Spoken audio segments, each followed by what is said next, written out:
for him, please.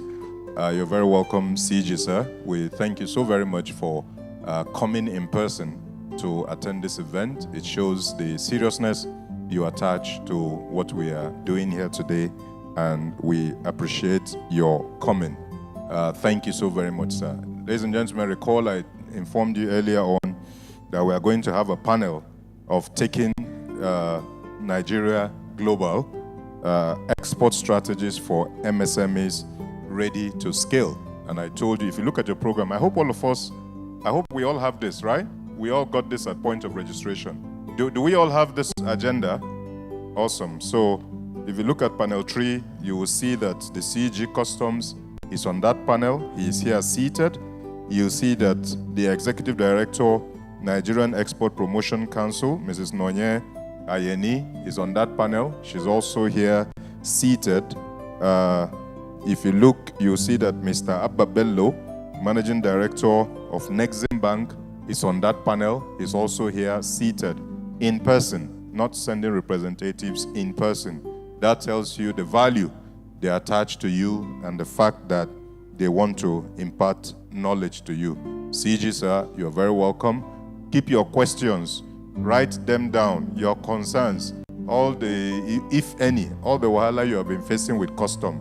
CG is here. He's the number one. He has the yam. He has the knife. You hold him very well, like the Igbo would say. So it's not very easy to see CG. If you go to his office, God help you. But here he is today in person. So take advantage of it and cut as much wood as you can cut when you climb the Iroko, according to Uncle Ebere Young. So when you climb an Iroko tree, cut as many branches as you can cut, because you don't know when next you'll be able to climb there.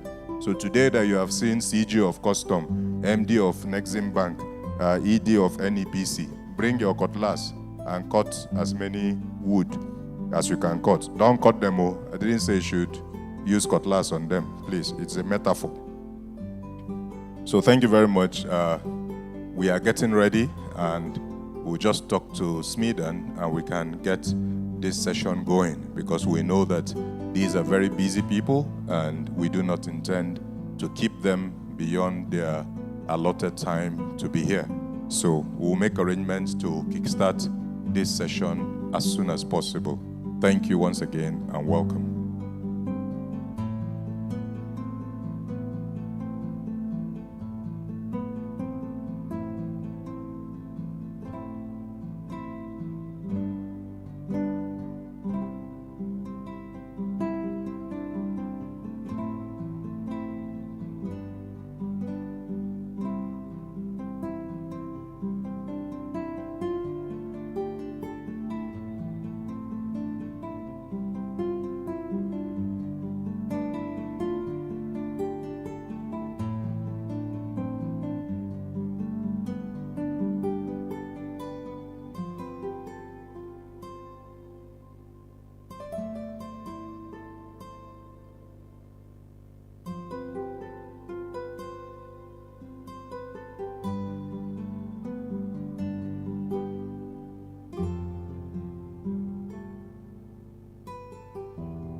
Distinguished ladies and gentlemen, once again, I would like to assure you that in a very short while, in a matter of few minutes, we will be starting today's session. We have given you a recap of all that transpired yesterday. If Miss Nelly Agbogu is around, Niger branch chick, there she is, I see her. So great. Nelly, you're welcome. You are moderating our first panel, so welcome. Please take your seat. Uncle Lebere will call you shortly. We are sure that you know what to do. The panel, of course, is on taking Nigeria global export strategies for MSMEs ready to scale. And as a matter of fact, there is no better person to moderate this panel than Nelly. Nelly is the brain behind Niger Brand Chicks, and as recently as 2 weeks ago or a month ago, Nelly held a closed-out event all the way in London, where she created opportunity for Nigerian brands and Nigerian entrepreneurs to come and showcase their products in London, and it was sold out. There was pandemonium. There was people were begging to be able to exhibit their products at her event in London.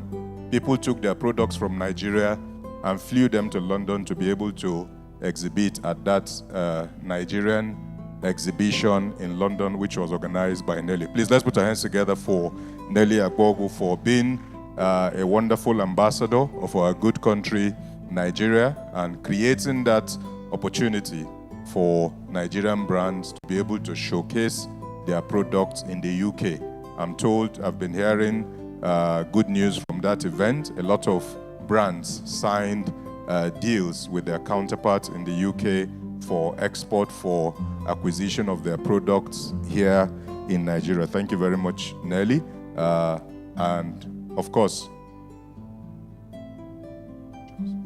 ladies and gentlemen, please make welcome Mr. Ebere Young, MFR. Thank you very much. And so, distinguished ladies and gentlemen, we are gradually moving into the start of day 2 of this National MSME Conference 2024.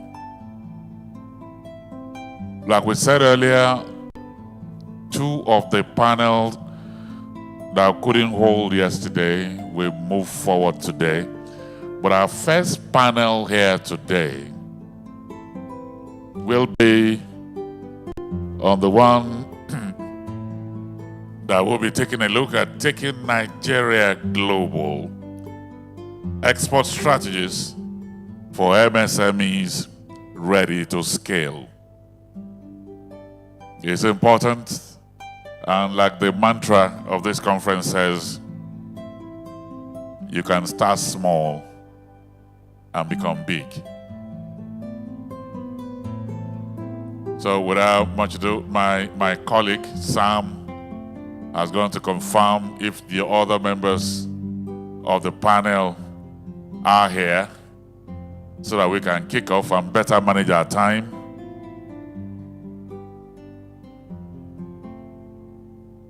Because we have seated about 4 of members of that panel. So in a minute or 2, once Sam gets back here, we'll kick off. How do we begin to galvanize our MSMEs from across the country? There are over 40 million of them, contributing significant GDP to Nigeria's development. How do we make them not just local champions, but those that can compete effectively on the global scale?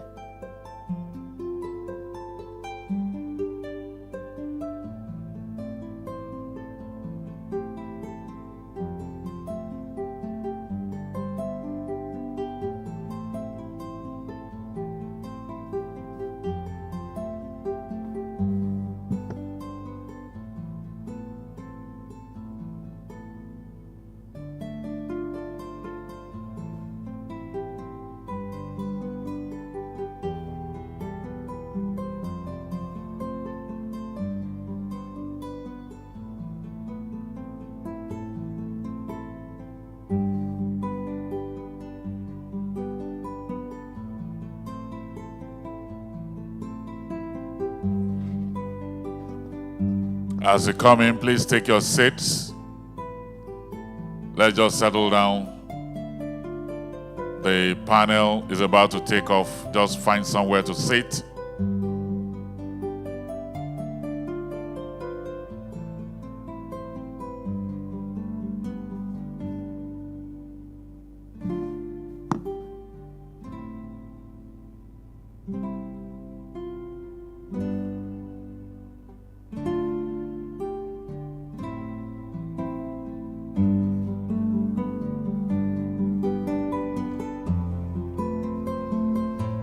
I understand there are several buses coming in. So when you are here, just take your seat. Don't use your bag to secure a seat for another person, so that when other people come in here, they can be able to sit down comfortably.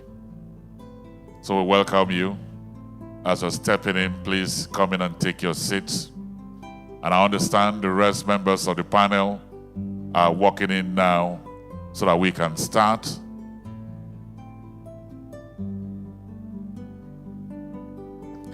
And Sam, as you are talking with Nelly, let her know that her panel is 1 hour, including Q&A. Yeah? Can you help us? Okay. So, are we ready to go? Okay. And so, distinguished ladies and gentlemen, welcome to day 2. And like we said earlier, some of the panels were 2 that we couldn't hold yesterday. We hold today, but we are starting with the first panel on day 2 because of the very busy nature of the people who are on the panel. So without much ado, let me welcome all of you. Please, as you're coming in, take your seats. Let me welcome here our daughter, but globally relevant. And like Sam said, she's one who could lead the way in terms of scaling up and becoming globally competitive. Founder, Naija Brand Chick, our moderator, please welcome here, Nelly Agbogu.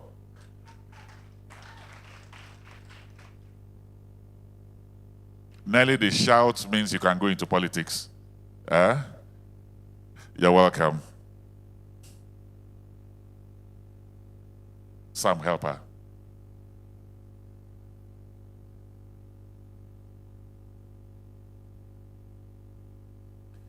So these are members of the panel. We're very happy to have him here, an extremely busy man.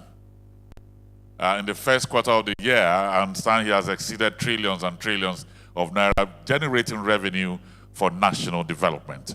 He's the Controller General of Nigerian Customs. I'd like to welcome here Mr. Bashir Adeni Adewale. Your paper just dropped?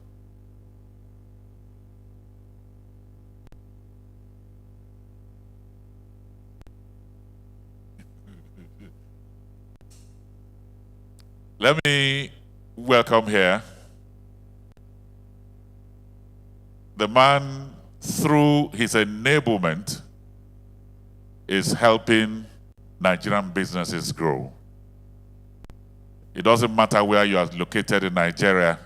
If you get to his office and your business makes sense, he will give you money. But he has not given to me because all I have is a microphone. I'd like to welcome here the Managing Director of Nexim Bank, Mr. Abba Bello.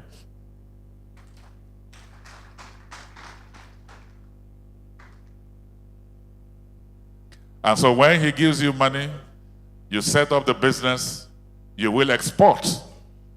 And the Executive Director and CEO of the Nigerian Export Promotion Council, Mrs. Nonye Ayeni, is also here with us.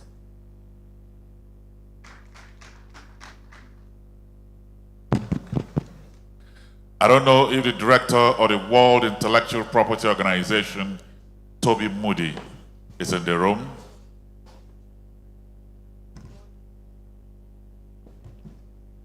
How about the Managing Director of the Nigerian Ports Authority or representative, Dr. Abubakar Danso?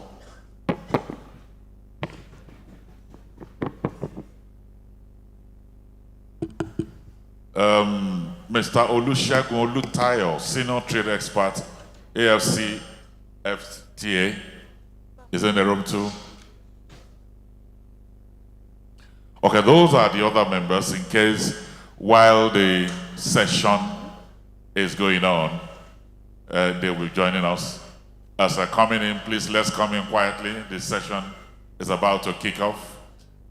I can see somebody trying to hide something. Just come. Who's that?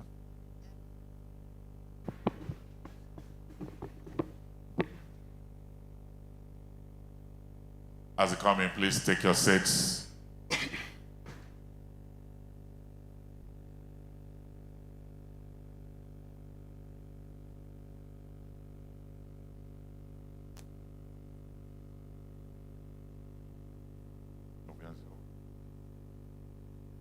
Okay, Mr. Shafiu Adam Yauri, MNI, he's the Registrar Trademarks. Please join us on the panel.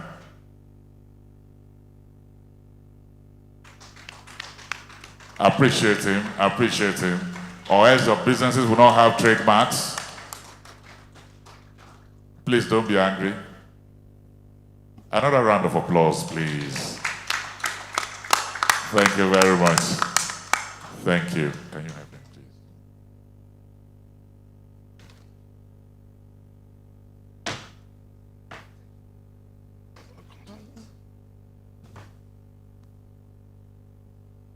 So we have the panel now. When the rest come in, they will join us. At this point, let me hand over to Naim. Over to you.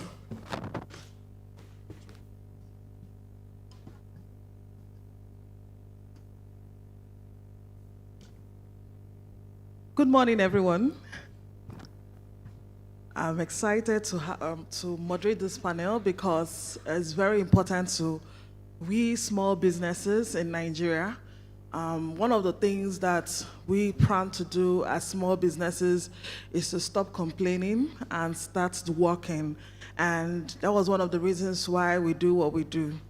Recently, actually August, I took over 120, because I just want you guys to know who I am a little bit, apart from because some social media people here may know me, but I would like you guys to know me a little bit.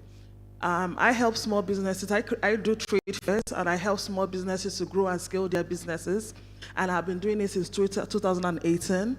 In August, I took 120 SMEs to London to host our first ever trade fair, because the aim was that we want to stop asking for aid and start asking for trade. And that was the reason why we did what we did. And it was fantastic. It was a 2-day event, and we did over 200,000 pounds in the venue. So please, that's supposed to be something. We did an amazing job. Are we going to do it later more? Yes, we are going to do so. I would like to start. I'm going to start with all the issues that we had to be able to make that possible. And from that, I'm going to be asking questions out to my ogas and my madams. Please allow me to feel free to call you that. Sir, I would like to start with you since you're just the closest to me. One of the biggest problems we had when we wanted to start was that we were looking for funding, because when we business owners want to scale, one of our biggest problems is that we need help. Am I speaking you guys' mind? Please, are we together? Thank you very much. And I know that I actually spoke to Nexim Bank, and they did not answer me. And I'm saying it here because we actually asked for help, but we were not giving that help. How is the best way possible for we small businesses to be able to grow and scale and get the funding that we need? Because the truth is that other countries support their SMEs in such a way that they can get the funding and get, so how do we do it? How do we get that help from Nexim Bank? How do we get that funding to grow and scale? We don't want to be small businesses for the rest of our lives. We want to scale. And you know that Nigerian business owners and the small businesses especially are the ones who would actually make a difference in the country. So how do we go about that, sir? Thank you.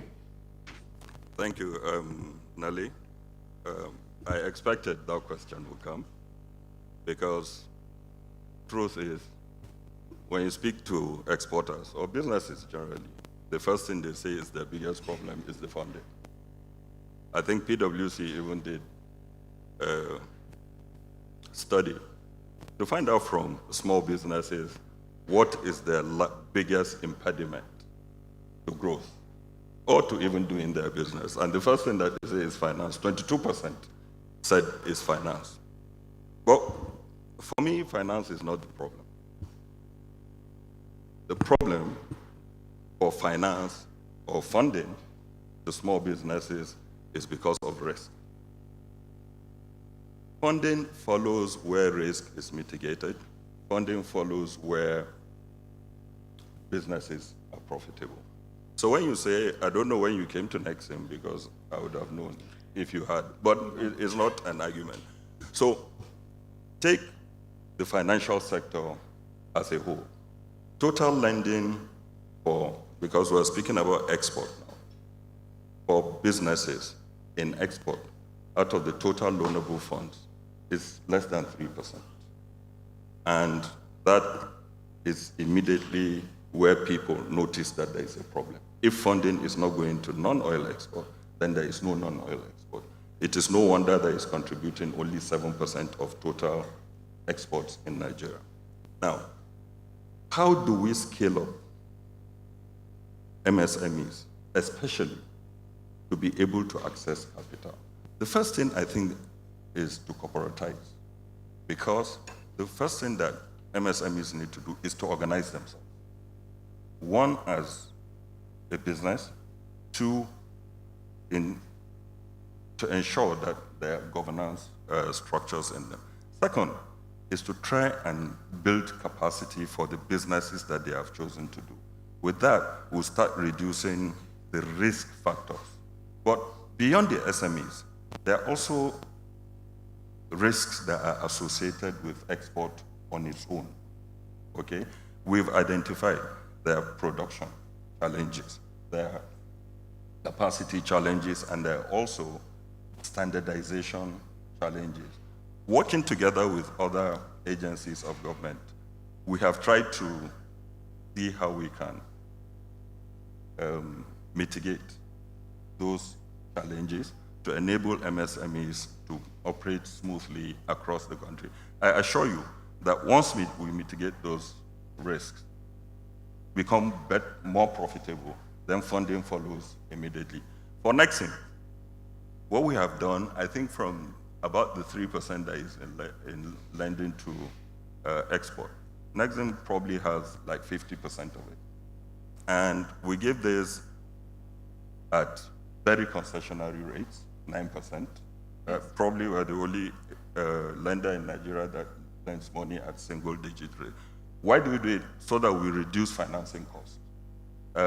Businesses in Nigeria that are in export have challenges and costs that are not standard across the international market.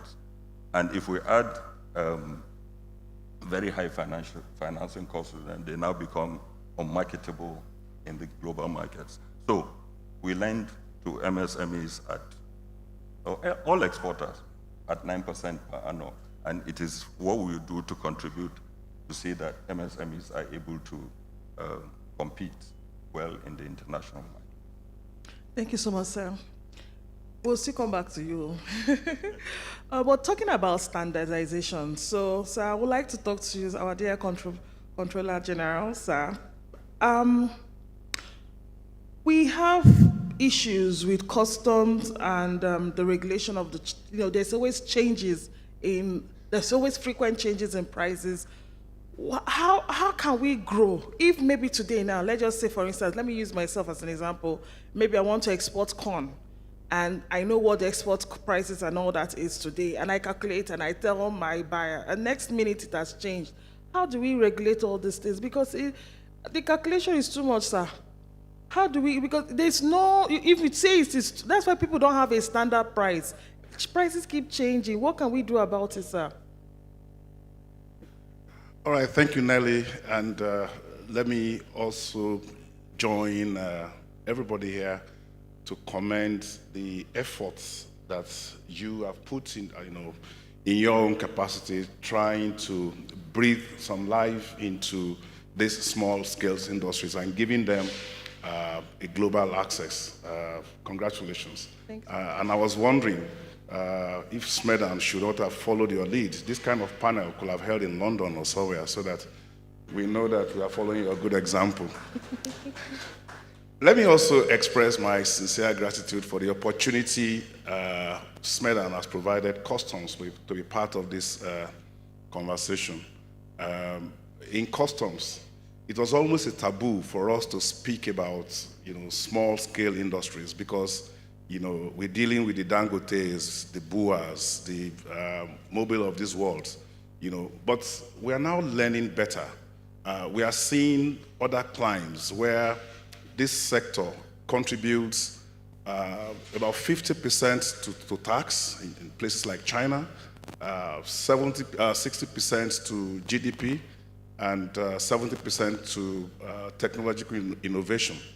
So this is not a sector we can continue to ignore, and all agencies of government must do whatever is necessary to help this sector.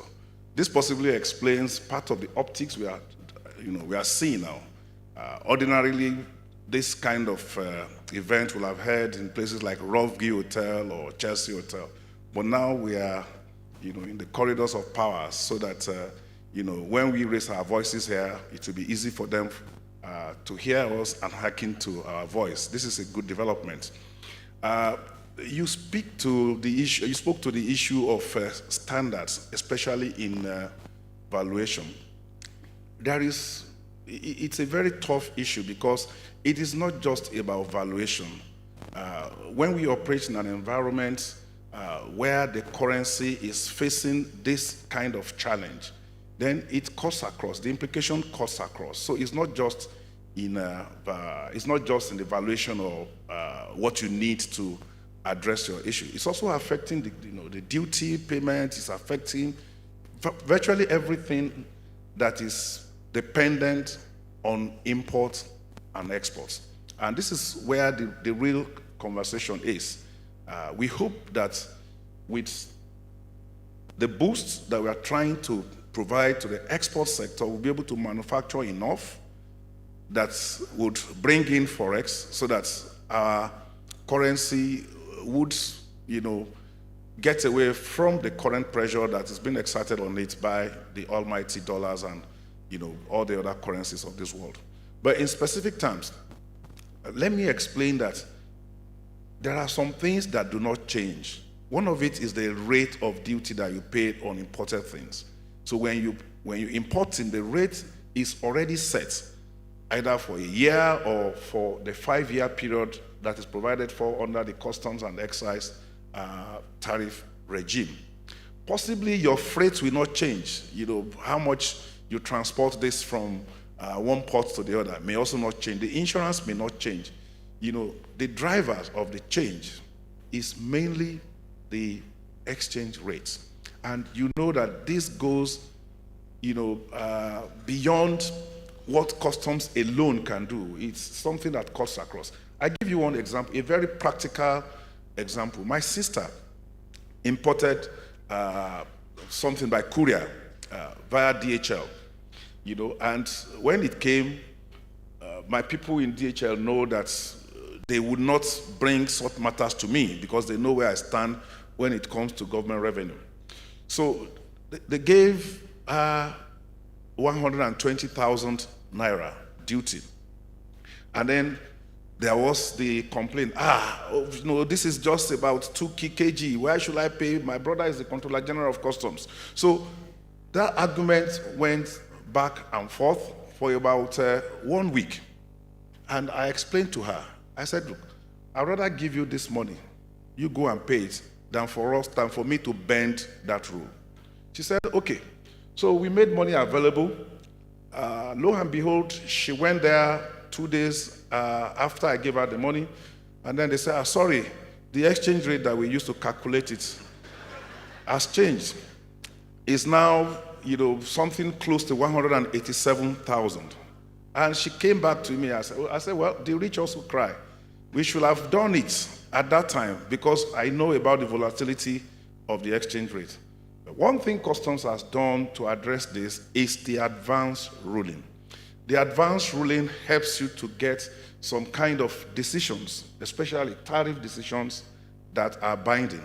So if you are importing something and you are expecting it in 6 months, 6 months from now, 6 months ahead, you can apply for a tariff decision on that kind of importation, and then Customs will give you that this is the tariff that will be applicable on this kind of importation, and this tariff will be binding not only on you, the importer, but also on the Customs. So we cannot vary the decision that we have given to you when you use that kind of tool. So it's one of those things that we have also introduced to help put some level of sanity and predictability in the conduct of international trade. Once again, this is a step in the right direction.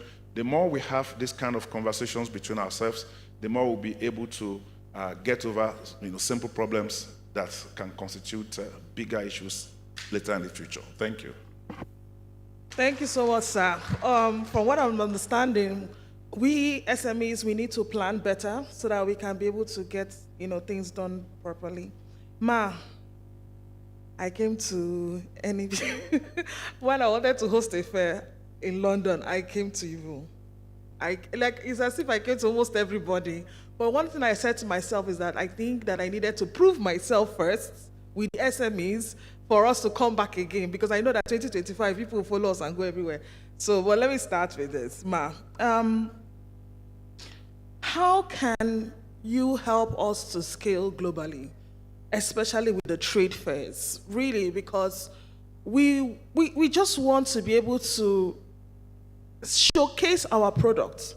When we went to London, I had some people who came from Aba with their made in Aba clothes, and they sold like crazy. People loved the material, they loved the products, they were excited. I had a lady who came from Kaduna, and they were selling palm slippers. It was so amazing.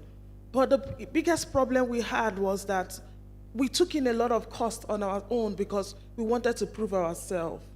How can you help us out to scale better, especially, and reduce our cost? We want to do this. We don't want to grumble. We want to work. They say we are not always trying to work, but we SMEs were serious about growth. What can you do for us, especially in 2025? Let's keep it very close. Thank you, Ma. Okay. Thank you, Nali. Thank you, and good morning, my fellow panelists. Let me first of all start by thanking Smitha for organizing this, because it gives us opportunity to share our thoughts and also give you insight to what we do in Nigerian Export Promotion Council. Like we all know, Nigerian Export Promotion Council is the government agency established to promote and diversify non-oil export in the country, which includes agricultural products, different products, fashion, solid minerals, and services. So over these years, we in Nigerian Export Promotion Council have been trying to build capacity of the SMEs through different capacity programs, good agricultural practices, how to do proper packaging and labeling. We've also done some kind of mentorship. I'll speak to that later. And then we also have certified some of these exporters over the years. And we all know, everyone knows that MSMEs are very pivotal to sustainable economic development in the country because they contribute about 46% of Nigerian GDP. And they represent 96% of businesses in Nigeria. I think you should clap. Okay, that's a powerful force. So the contribution, 96% of businesses in Nigeria are SMEs. However, when it comes to export, we realize that their contribution is just barely about 7% because of the skill, the skills, and the expertise required to do this, and also the presupposed risk. But the first thing when we're talking about scaling, the first thing I will say is our mindset. Because they will tell you the battle begins in the mind. So first of all is to change our mindset. And I'm here to tell the MSMEs to please, let's change our mindset. Some people think very small. They dream small. If you dream small, you achieve small things. We've seen situations where we've carried people abroad to fairs, and they come with just Ghana must go. That's not the way to scale. So the first thing I'll say, let's have a global mindset. Let's dream and think digital, because digital is transformative. Let's also know that the world is our own marketplace, and that marketplace is in our fingertips. Now, we need to also, apart from our mindset, we need to build a capacity. You know, capacity in terms of, it's not just for us to carry the goods. Even if NEPC takes you abroad, there are so many other requirements and things that you need to make sure that you put in place before you start going to market. So you need to understand the rules of the game. You need to understand the requirements. If you are exporting a particular agricultural product, do you make sure that those products meet with international standards in terms of global standards? Have you checked the minimum residual level, the pesticide levels? And which is why some people just take their products, they export it, and then the next thing is the products are rejected, and then they run away from export and say it's risky. So the first thing is to build capacity locally. Good agricultural practices. How do I package my products so that it will meet up with standard? How do I make sure that the labeling meet up with global standard so that these goods are able to compete in the global market? Then the other thing is to look at what are the requirements. We need to also build capacity in terms of knowledge. If I'm exporting to Europe, for instance, what do they require? What are the requirements I need to meet? In terms of what's the level, what are the phytosanitary and sanitary conditions? These are the major challenges that exporters face, especially the MSMEs, and which is what we're addressing. I'll speak to that later. Then the other thing that we need to do is to think value addition. It will surprise you that some products that we export, whatever you think you're making, if you add value, you earn 10 times that, sometimes even 20 times, sometimes 5 times over and above. So let's think value addition. If you're exporting sesame, for instance, how do I add value? Do I just pick it from the farmers and put it in the container without even checking whether it meets the requirements, and I export? So that is very key. The other thing I'll talk about is how do you build for you to scale. I mean, we can't run away from it. You need to also build your financial muscle. And building your financial muscle, how do you get funding? Cheap source of funding that can help you scale. The MD Nexon spoke about that. Some people say, oh, banks are not lending. I'm not speaking for banks. But I can also tell you, someone say, oh, banks are not lending, banks are not lending. Have you de-risked your business? You have to de-risk your business. The banks are there to give funds. The funds are there, but some people don't even separate their capital from the profit. They don't even know their margin. They need money, they put on, they take, and then the next thing is that the business collapses. So you need to also de-risk your business, work with institutions that can help you, groom you so that you can also be able to access the funds. But most importantly, even if you do all of this, it may be very difficult for MSMEs to scale up in a way that they can become key players. So we encourage them to work in clusters. And that's one of the things where I will speak to some of the work in clusters. If you work in clusters, you pull resources together, then it's easier for NEPC and other agencies to intervene in terms of training you on good agricultural practices, training you on how to do packaging, even doing some certification for you. But you can't do that in silos. We need to begin to work in clusters, bring ourselves together in clusters, and we can scale up and we can compete globally. So let me also speak, and then the other thing is let's get connected. I came into the council, we have over about 30,000 registered exporters in the council. Only very few are exporting. So some people register, you're not even connected. Connect to us, connect to Smithan, we have what we call the NEPC Connect. In the last 4 months, we've done 3 seminars, and we have trained a lot, about 11,000 people have participated on that. That's where they tell you what you're required to do, what you need to do, how you're supposed to do it. If you're going to export to China, these are the requirements, the GSCC. If you don't do that, you export your goods, and the goods are rejected. So get connected. If you get connected, then we open you up to some of the available things in the market. Now there is what they call the wide. I can also use opportunity to explain it. Where women exporters in digital economy. It was launched this year, I think February, in Abu Dhabi by Her Excellency Dr. Ngozi Okonjo-Iweala, where they will support women in digital trade. At NEPC, we have already applied to be one of the BSOs to represent the country. They're only going to pick about 3 countries, and we'll do all we can to make sure that Nigeria is selected. It's open. So let women, sign on, get connected to what is happening. A lot is happening. After is also another market that I believe MSMEs can play and is a big market that is a big market of 1.3 billion people connecting 54 countries. Majority of these customers of these countries need our products. So please, my final word is that at NEPC, would you believe this year alone, we've had leveraging on our 36 states. We have operations in all the 36 states.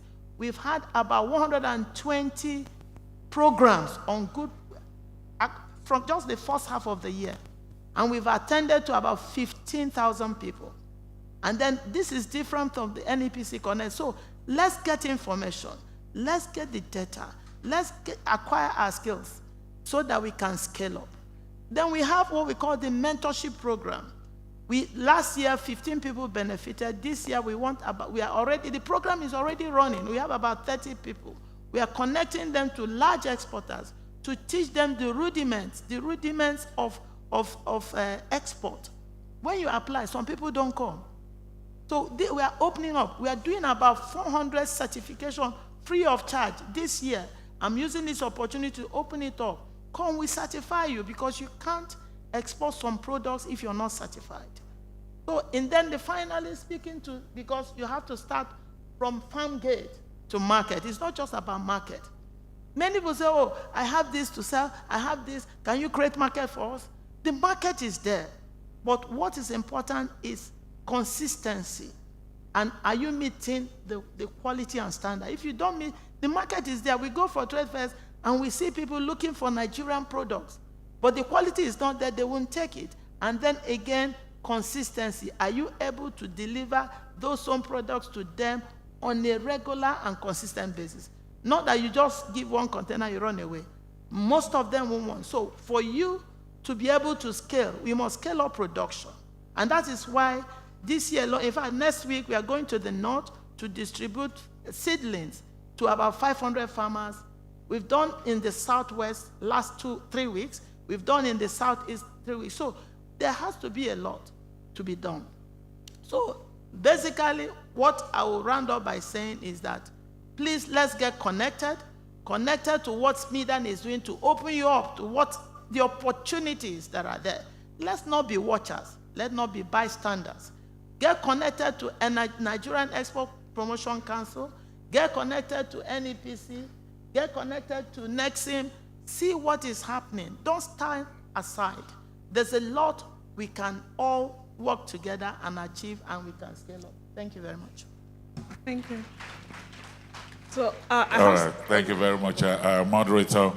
One of our panelists, he's actually from the Africa Continental Free Trade Area. He's a senior trade expert. Mr. Olusegun Olutayo is here with us, and he's here with apologies for stepping in late. Mr. Olusegun, please join us, join the panel. And this panel is so loaded and powerful, I think we might increase your 1 hour to 1 hour 30 minutes. Please, it's very important. All right. I wanted to say something to Madam, too, so. So, Mr. Shegun, you can sit here. Thank you so much. Thank you. That's part of trade. Okay, ma, I hear you, right? But I think that, this thing you said about connected is something that is one of our biggest problems. Things are happening, but many businesses are not hearing about it. I want to involve myself because I'm not saying that I'm like the queen of SMEs, but I am the queen of SMEs, and everybody knows about it. I want to be that person who passes the message online because maybe things are happening, but we don't know about these things.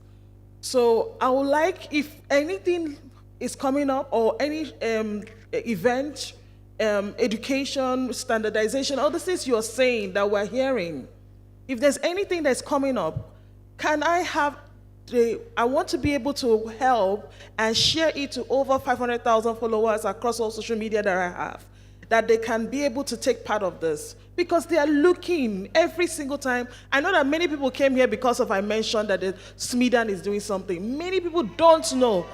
Do you understand? Many people don't know about these things. So I would really appeal to you if I can have a way I could connect and be sending out those messages to the SMEs, especially the ones who may not be in Abuja, who are everywhere else. Because when we did our trade fair, we have gone to Kano, we have gone to different places. So we want to share this message and let them know that Nigeria is ready to work with you, but you're not hearing.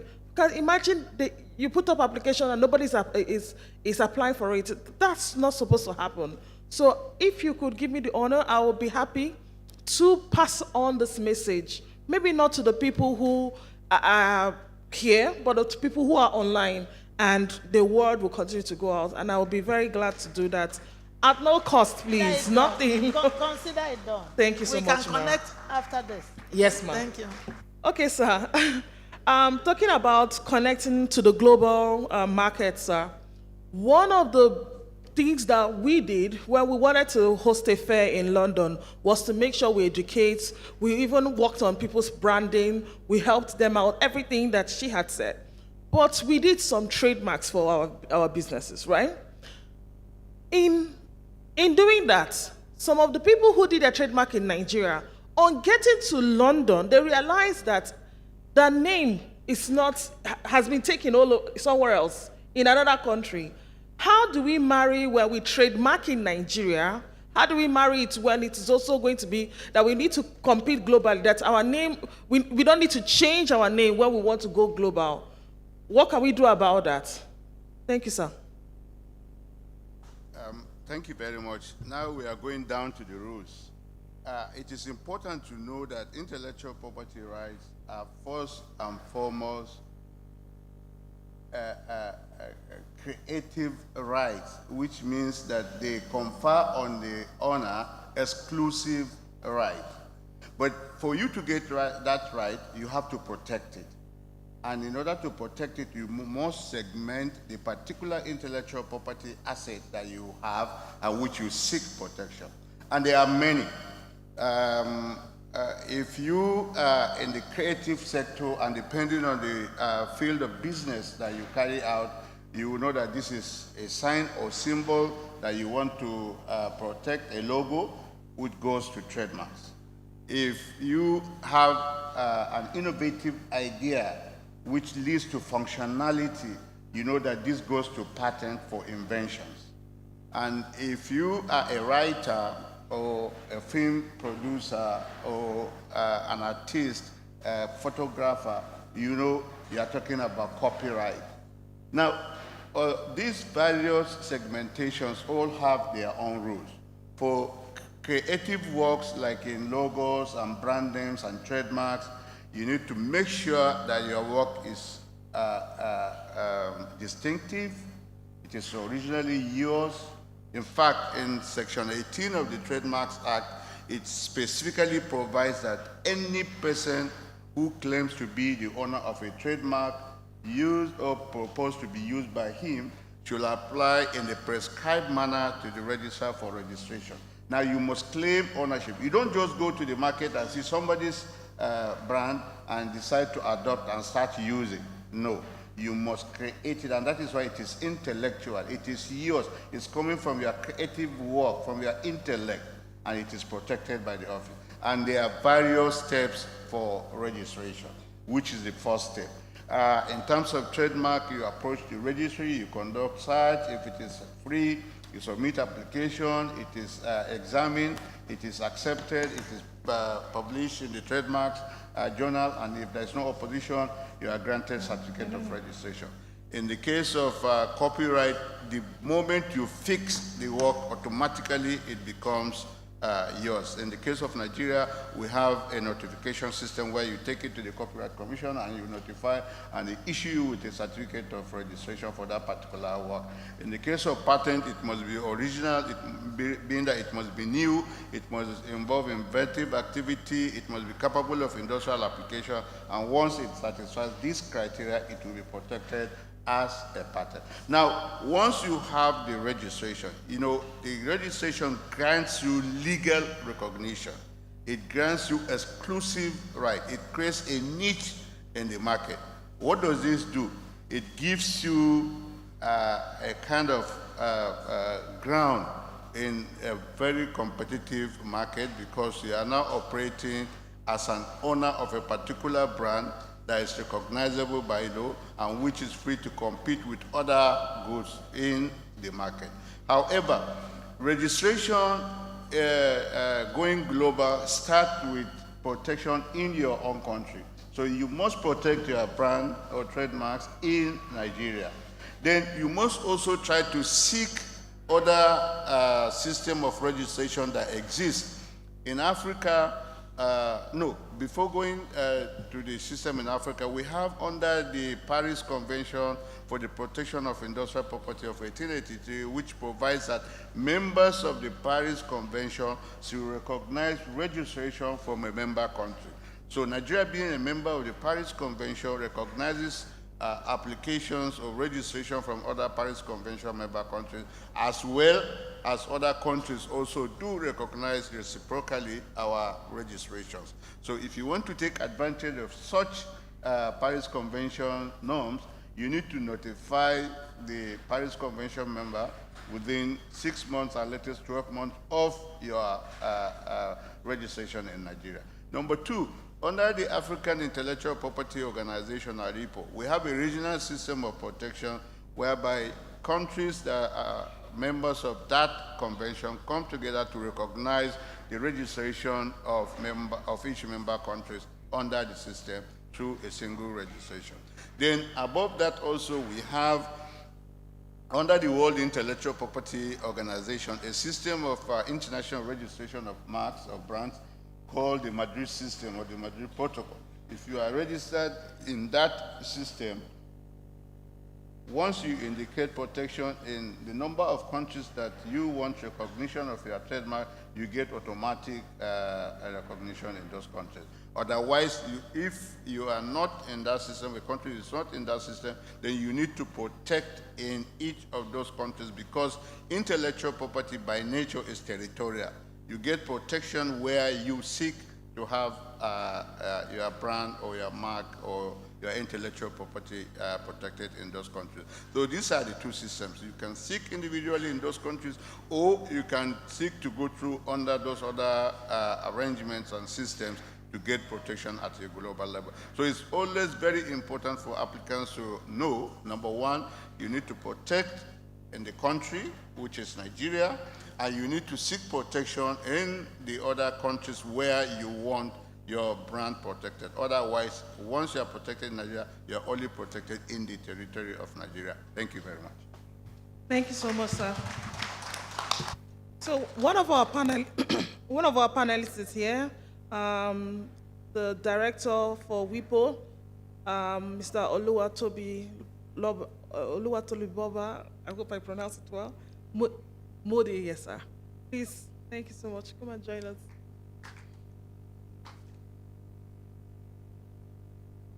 With Shafiu Adamu Yauri, but I believe I'm standing in for Oluwatobi Modi, who is unfortunately not available here. Thank you. Is he? Where is he? Okay. Okay. So let's just continue. Mr. Shego, I would like to ask you a question. How exactly can small business owners take opportunities that is open for the after? Like, how do we? I've heard about it a lot of times.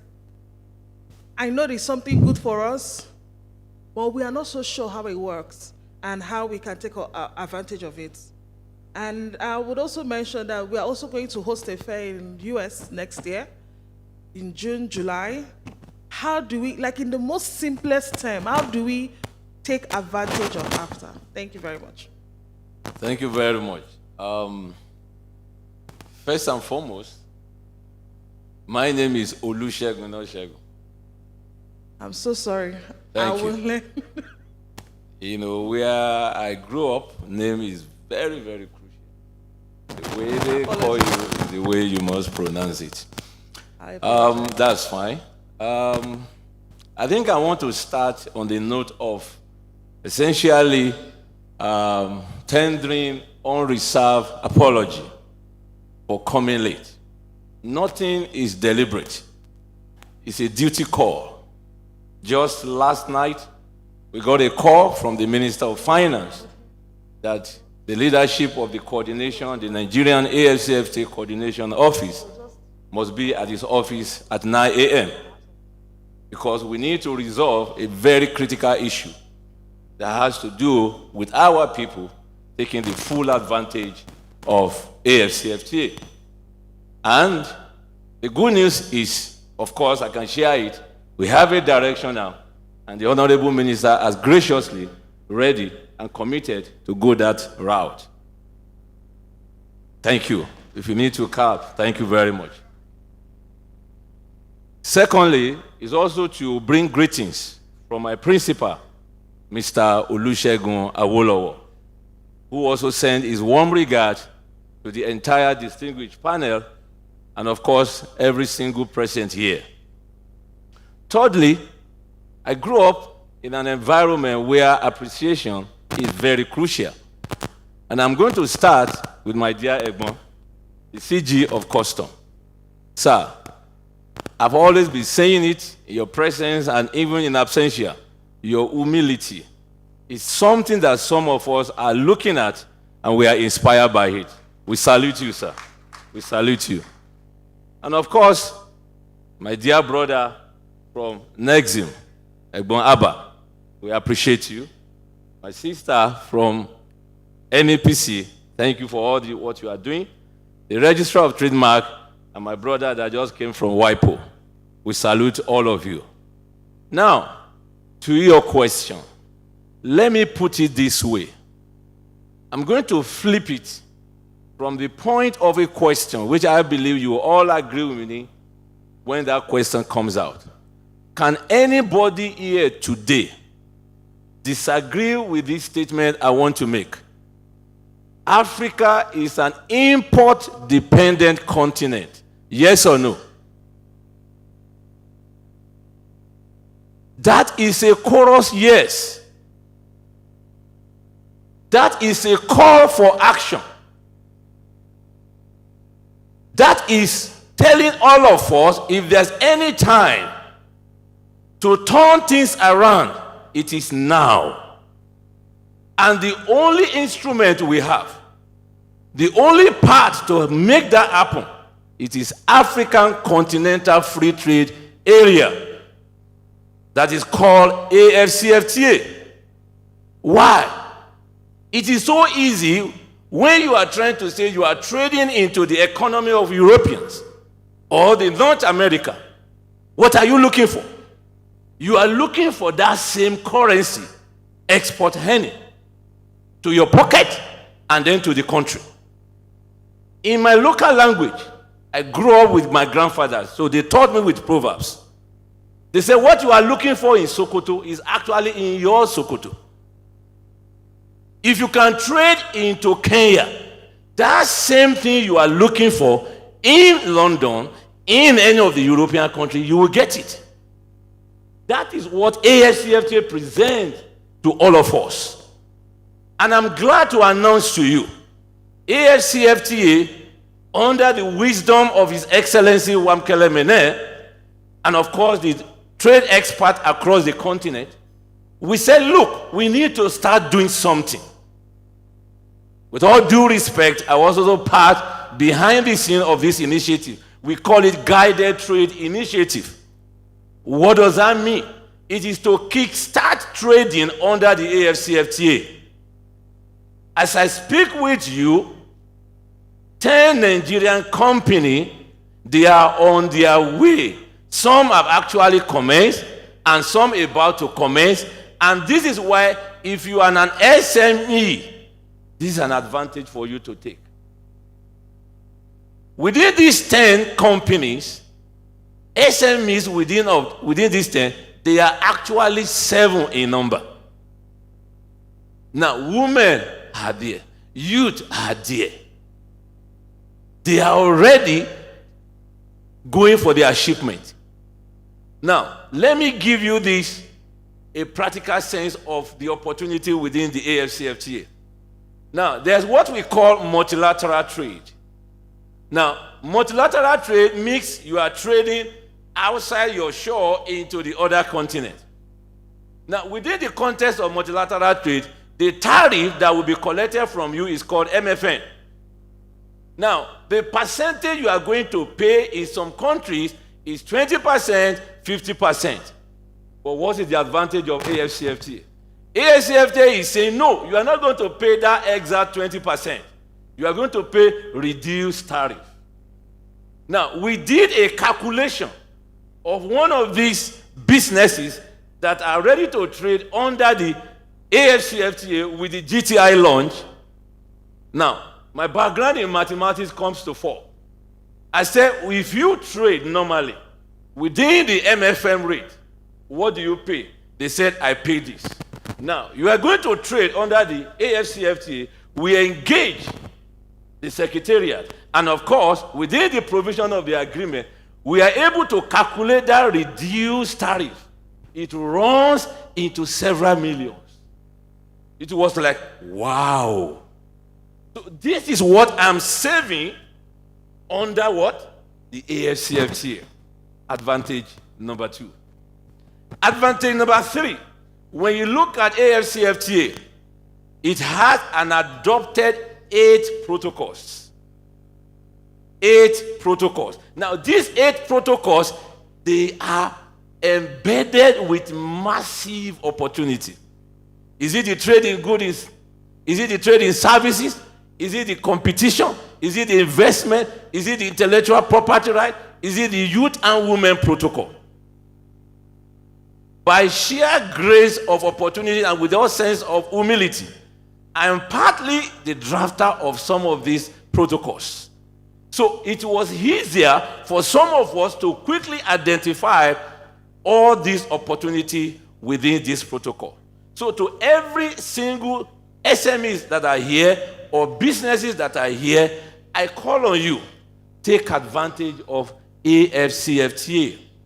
It is easier to trade into any of the economy within the Africa than actually trading into the European economy. In the context of standards, we have had cases of reject from the European economy. But within the context of AFCFTA, we are working on what we call harmonizations of standards. Has it happened? No. Is it a work in progress? Yes. Are we reaching there yet? We are working towards that.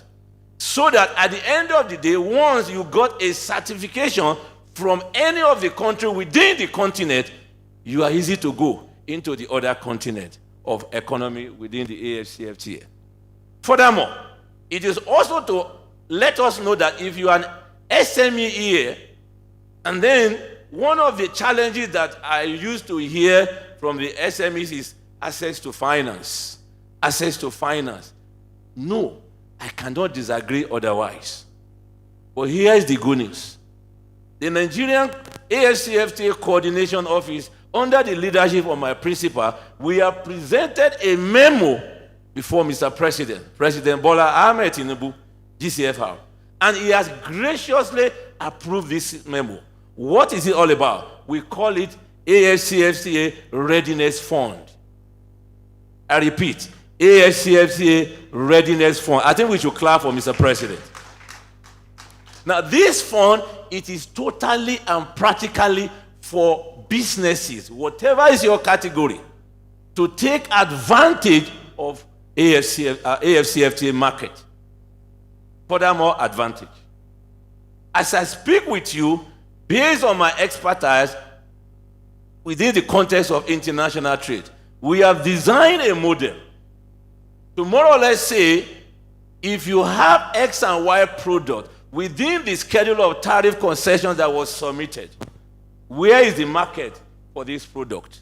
So we have been able to have this model to now point to you and say, you can take advantage because this market is looking for this product. So that makes it easier for you. So it is just for you to do your business deal on the technical side, on the expertise side, on the coordination mandate that we have. We are already getting close to ramp up this model, finally. It is also for me to let you know, one of the advantages under the AFCFTA, it is to the fact that Article 20 and 21 of Annex 2 of Trade in Goods and Services expressly says each state party must have what we call designated competent authority. And for Nigeria, Nigerian Customs Service, they are our designated competent authority. I may bold to say again, under the leadership of CGC Adeniyi, we have gotten so massive cooperation. They are ready for AFCFTA. Please let's clap for the Nigerian Customs Service. And in the next few days, we are going to be having a workshop, but for the DCA, to actually begin to what? Galvanize, download, and empanel the entirety of how DCA will work with the Nigerian people for the benefit of all of us. I thank you. Thank you so much, sir. Okay, we really don't have so much time, so we will just have to hurry up and so that we can round on. Mr. Toby, what can we do? How do we understand what we need to do to, understand how to manage intellectual properties abroad? Just like, can you explain to us what we need to do as SMEs to manage intellectual abroad? Please, if you could do that in like 30 seconds to 1 minute, because we're already about to round up. Okay. Well, thank you very much. And once again, I apologize for coming in late this morning. Thanks for the question. Just because in the interest of time, I will try to be very quick. And I want to start again by thanking Dr. Yaori for his insights that has already been shared around intellectual property. Now, to the issue of how to manage intellectual property abroad, I think it's very important, as Dr. Yaori had mentioned at the outset, that you need to ensure that you have protected your intellectual property territorially. So as it is a territorial right, ensure that you have a protection in your domestic country. Now, based on that, you are then able to manage your portfolio of intellectual property. And this is very important because anything outside your country of jurisdiction, other laws begin to apply. So I think one of the strategies that we've seen at work is that a lot of people tend to identify credible partners that they work with outside the country to help them to, as it were, manage their intellectual property. We've also seen a lot of people making use of firms, and you'll see that in Nigeria, a lot of foreign brands are protected in Nigeria through the help of local lawyers who are enforcing and supporting, providing insights to the owners of such intellectual property outside the country. The final thing I would say around managing your intellectual property abroad is that the responsibility at the end of the day of managing intellectual property, like any form of property rights, falls on the owner itself. And in the context of managing that, it's always great, even in your own domestic setting, to have credible advisors. And so working with like Smeden lawyers on the ground is important. And why that is because you can make decisions like licensing. You can decide you want to sell. You might decide that, okay, there's a joint venture opportunity, but seeing it as a business tool that helps to increase your capital that's coming, your revenue that's coming back to you. So I'll pause there just to say that it's important to work with legal advice, and it's important to identify credible partners in the countries that your products are going to. Thank you. Before I would like to ask you guys one question, just like 30 seconds. But before I get there, I want to ask the counterpart. It is actually in the comments section. Someone's actually said, please help me to ask Mr. Bashir. Like, they actually wrote your name, sir. And he said, well, now that in tax, there's a tax break for people who earn 25 million and below. Is there not something you people can do for us that want to export and are just small businesses that also, is there any break, any export break that you can give to us that we don't have to pay so much in charges? That's what they asked me to ask you. Simple. Currently, as we have it, for small businesses, for big businesses, for any size of business, exports is 0 rated. You don't pay any duty for exports because of the ongoing conversation to encourage the development of the export business. However, I am aware there are some other charges that you may face: storage, freight, demurrage if it takes long time before it. We are working with other agencies of government, NEPC, NPA, to ensure that we reduce the time it takes to document all these processes and get them onto the ships. Thank you. Thank you so much, Sam. Okay, how can we get money simply from Nexim Bank in a very simple term, just 30 seconds? How like, is there a website we could just go down and apply? That's what I mean. You can apply directly on our website. Yeah. So what you need to do is apply. What most people think, and that is why we developed products that are very specific. Women think that borrowing is not for them. So we developed a product for women. Youth think that borrowing is not for them or Nexim is not for them. So we developed a program for youth. We've noticed that in the export value chain, the active gender and age bracket is the youth and women. So we emphasized by creating a product that is called YF, and it's Women and Youth Export Program. Then again, to emphasize that SMEs can approach Nexim to be funded. We created a product that is called SMEES, that is SMEs Export Scheme. So I want every SME that believes they can export. And Shagun has emphasized that with Africa opening up, that everybody can export. And if you need funding for that, speak to us and we'll guide you on how to do it. Thank you so much. Can we just have like 2 questions? Anybody who wants to ask questions? Just 2 questions so that we can be done. 2 questions. Well, oh my God. There are plenty. Oh. So we only have 7 minutes for our time to be off, sir. Okay. Okay, Mr.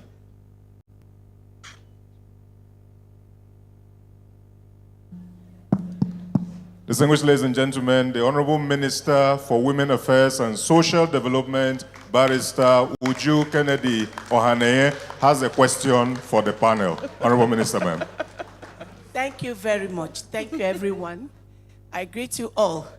Few seconds, right? Everything that you people were talking about, they all concern women. Yes. Are you understanding? So we are the most that suffer in all aspects. Now I have a question for Nexim Bank. Please.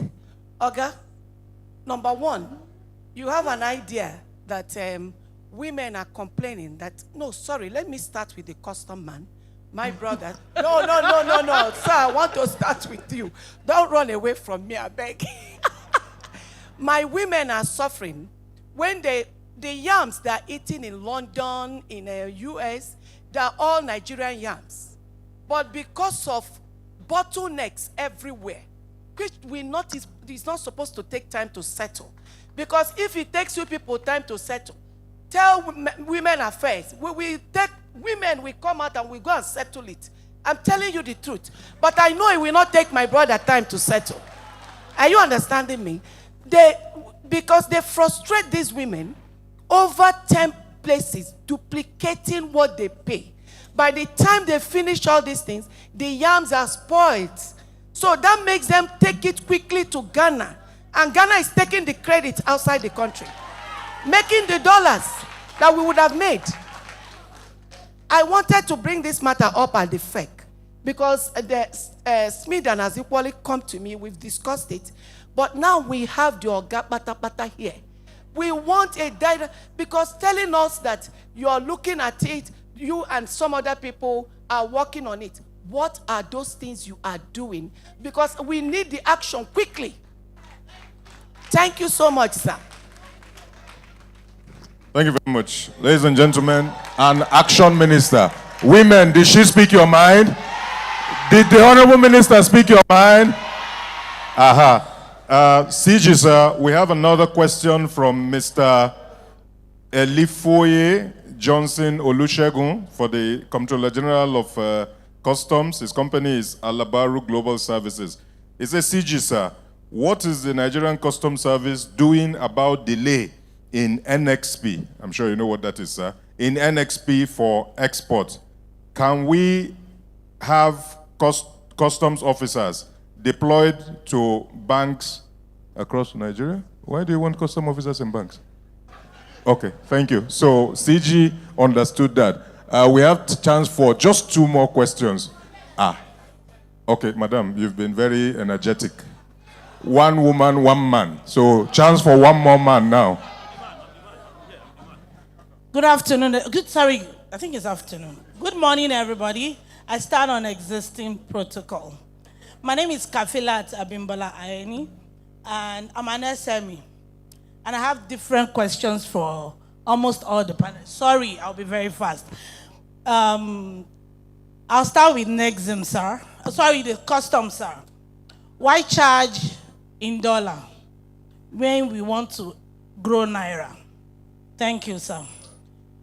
For Nexim, sir, we know you have done a lot for us in terms of access to finance.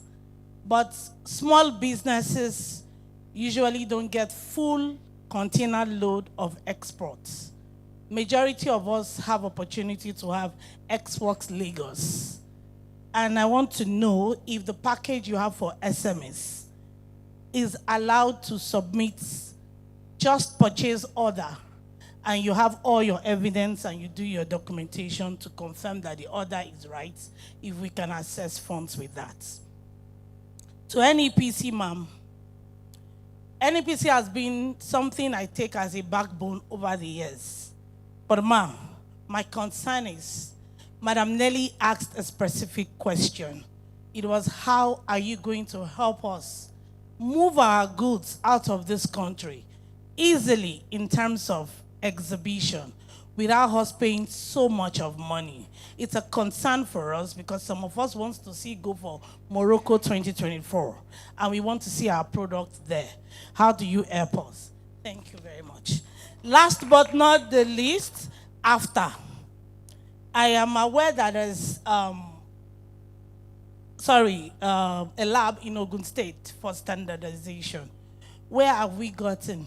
We want us to tap into this opportunity. We can't get into some African markets without having to harmonize the standards. And we need to, because some of us want to enjoy East Africa. Thank you. Very articulate questions. Let's put our hands together for her, please.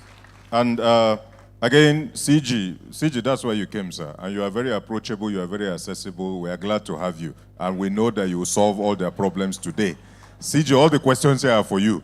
They say, CG, sir, does the Nigerian Customs Service have an online complaint resolution desk where MSME challenges can be resolved? In other words, how do they access dispute resolution or challenge resolution at the customs?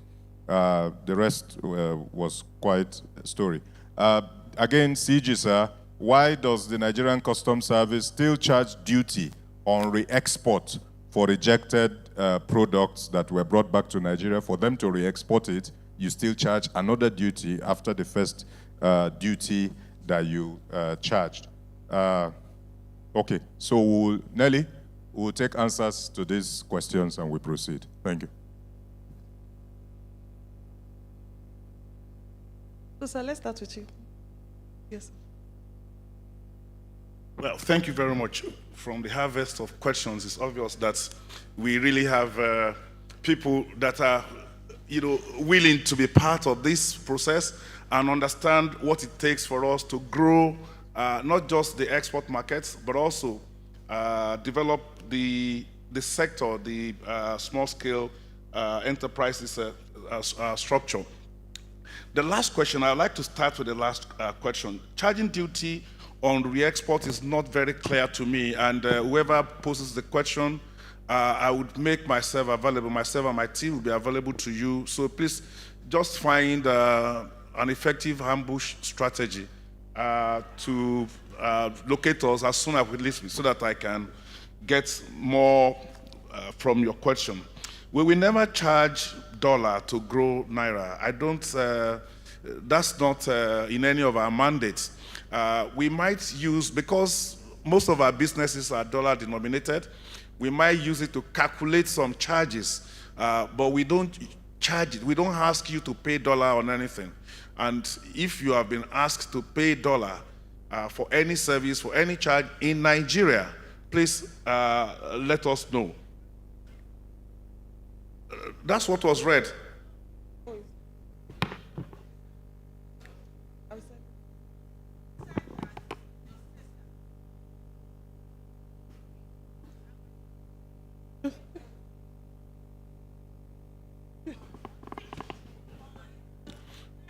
Okay. Madam Kafila, calm down. Now I understand. And I explained to you that the imported item was denominated in dollar. It's the unfortunate aspect of our thing that anything that is imported to the country in international trade is denominated in dollars.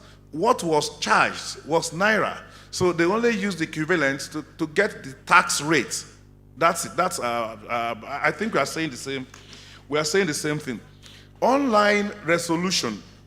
We actually do have a seat dedicated to take questions, complaints, suggestions on issues related to the conduct of international trade. And I think this is one of the yardstick that PEBEC used to assess Nigeria Customs Service as the most improved MDA in 2024.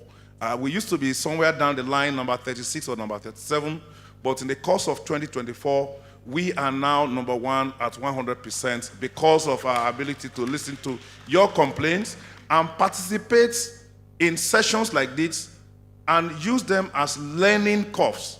Take learnings from it and go back and re-strategize. So I can assure you that that seat exists in our, in our operations, and we take feedback from you. Now, the elephant in the room, yam, rotten yam. Yam getting bad, export getting bad at the ports and things like that. I am sincerely not going to sit here and run away or deny the fact that we do not have problems in the ports. But these problems are becoming less and less in terms of their magnitude. This was the problems before. We saw something that was circulated online and then it went viral and things like that. I don't know when this was done, but what I challenged my team was that, can we take this as a challenge and see how we can change the narrative of that? And we set to work. Within 1 month when I assumed duty, first we established a dedicated command headed by a controller for the responsibility of export alone. Before you go to different places for your export documentation, now we have a one-stop shop at Ijora where everything related to exports is being done. And NPA is complementing that by creating a dedicated channel for trucks that are bearing export goods. So the feedback I am getting is that there is an improvement. Are we there yet? Maybe no. But we have not done any study to determine the rules, we have not applied the rules of origin to determine the origin of those yams that the Honorable Minister talked about. But because I am also a yam person, I grew and I ate yam when I was young. When I eat Benue yam, I can differentiate it from when I eat yam grown in my community. So I know that things are improving in London and in all these places where we are taking yam to. What are they doing different in Ghana and some of these places that we are not doing in Nigeria? It's about our ability to manage compliance. Most of these people in these places where they are getting better results are more compliant than us in our documentation, in our conduct. And so if we want to enjoy what they enjoy, I want to charge us that we now need to be more compliant in our approach, not just to customs, but all other agencies of government. The good news is that we now have a compliance management program in place, which is the Authorized Economic Operator Program, through which we want to reward voluntary compliance through some kind of waivers and concessions in our processes. We started off with 10 companies in the pilot. I'm happy to announce that 2 of them are actually part of you. They are small-scale enterprises that have joined us right from the pilot stage, and they are already enjoying the waivers, the benefits of Authorized Economic Operator Program. Thank you. Thank you, sir. Yes, please go. I think the next question is for me. Yes, please. About size. That is... if she has a purchase order, can she be able to use Oh, yes, but she's speaking about access to the finance if the order is not as big as a container. So let me just give you an example of what we did for a woman that used to export charcoal. Her order was below 20 million naira. So we gave her, and it's revolving, we gave her a 20 million naira facility. She did it for about 1 year, 2 years, until export of charcoal was banned. She now scaled up, and today I think the loan is about 150 or 200 million. To do what? To buy equipment to now make briquettes from different waste products of wood and even rice husks. So it underscores what this seminar is all about. It's about growth and how we can scale. So, madam, if you have any order, you can come to us. If you are in garmenting, for instance, I know some of you sell on Instagram, but you have a firm order that is going to be done formally, you can come to us. Even if it's 10 million naira, we'll give you to do your trade. But DG, while making his introduction yesterday, DG Smeda, encouraged small businesses to form cooperatives. sometimes when you have small businesses that do the same thing, form a cooperative and approach banks and other agencies together as cooperatives, and you surely get financing for it. So no matter how small, as an individual company, or you come as a cooperative and you meet the criteria, you get funding for your export business. From next. Thank you. Mrs. Lawyer, yes. Thank you, Kafilat, for your question. Incidentally, we bear the same son number from different states. You agree with me that NEPC, over these years, even this year, we've taken some exporters to the market as much as we can. Both of us were in Cairo, remember? And we've taken some, and some of people sitting here were in Cairo. Kafilat were in Cairo for IATF and some other people. We've also taken some exporters to the US. We've also gone to Europe. Resources are not unlimited, and so let me have that. But we'll continue to do that. We're also taking some people to China. China, incidentally, is our biggest trading partner. So please get ready. But what is most important is for us to get to plan ahead of time. And let us make sure that whatever we're exporting meets up to standard. It's very, very critical. The market is there. We'll continue to take people to the market. But it's important to meet up with the standard. And I think that's it. But please, Nelly, I like to break the rules most times, positively. I will not feel good if I step out of here without appreciating certain people, because people spoke about logistics, they talk about rejects, they also talk about before their goods gets there, the contract is cancelled. So I will not be doing justice to certain people if I don't speak to that. First of all, I'd like to appreciate my Honorable Minister, Dr. Doris Uzoka Anite, for the push, for her direction and her guidance.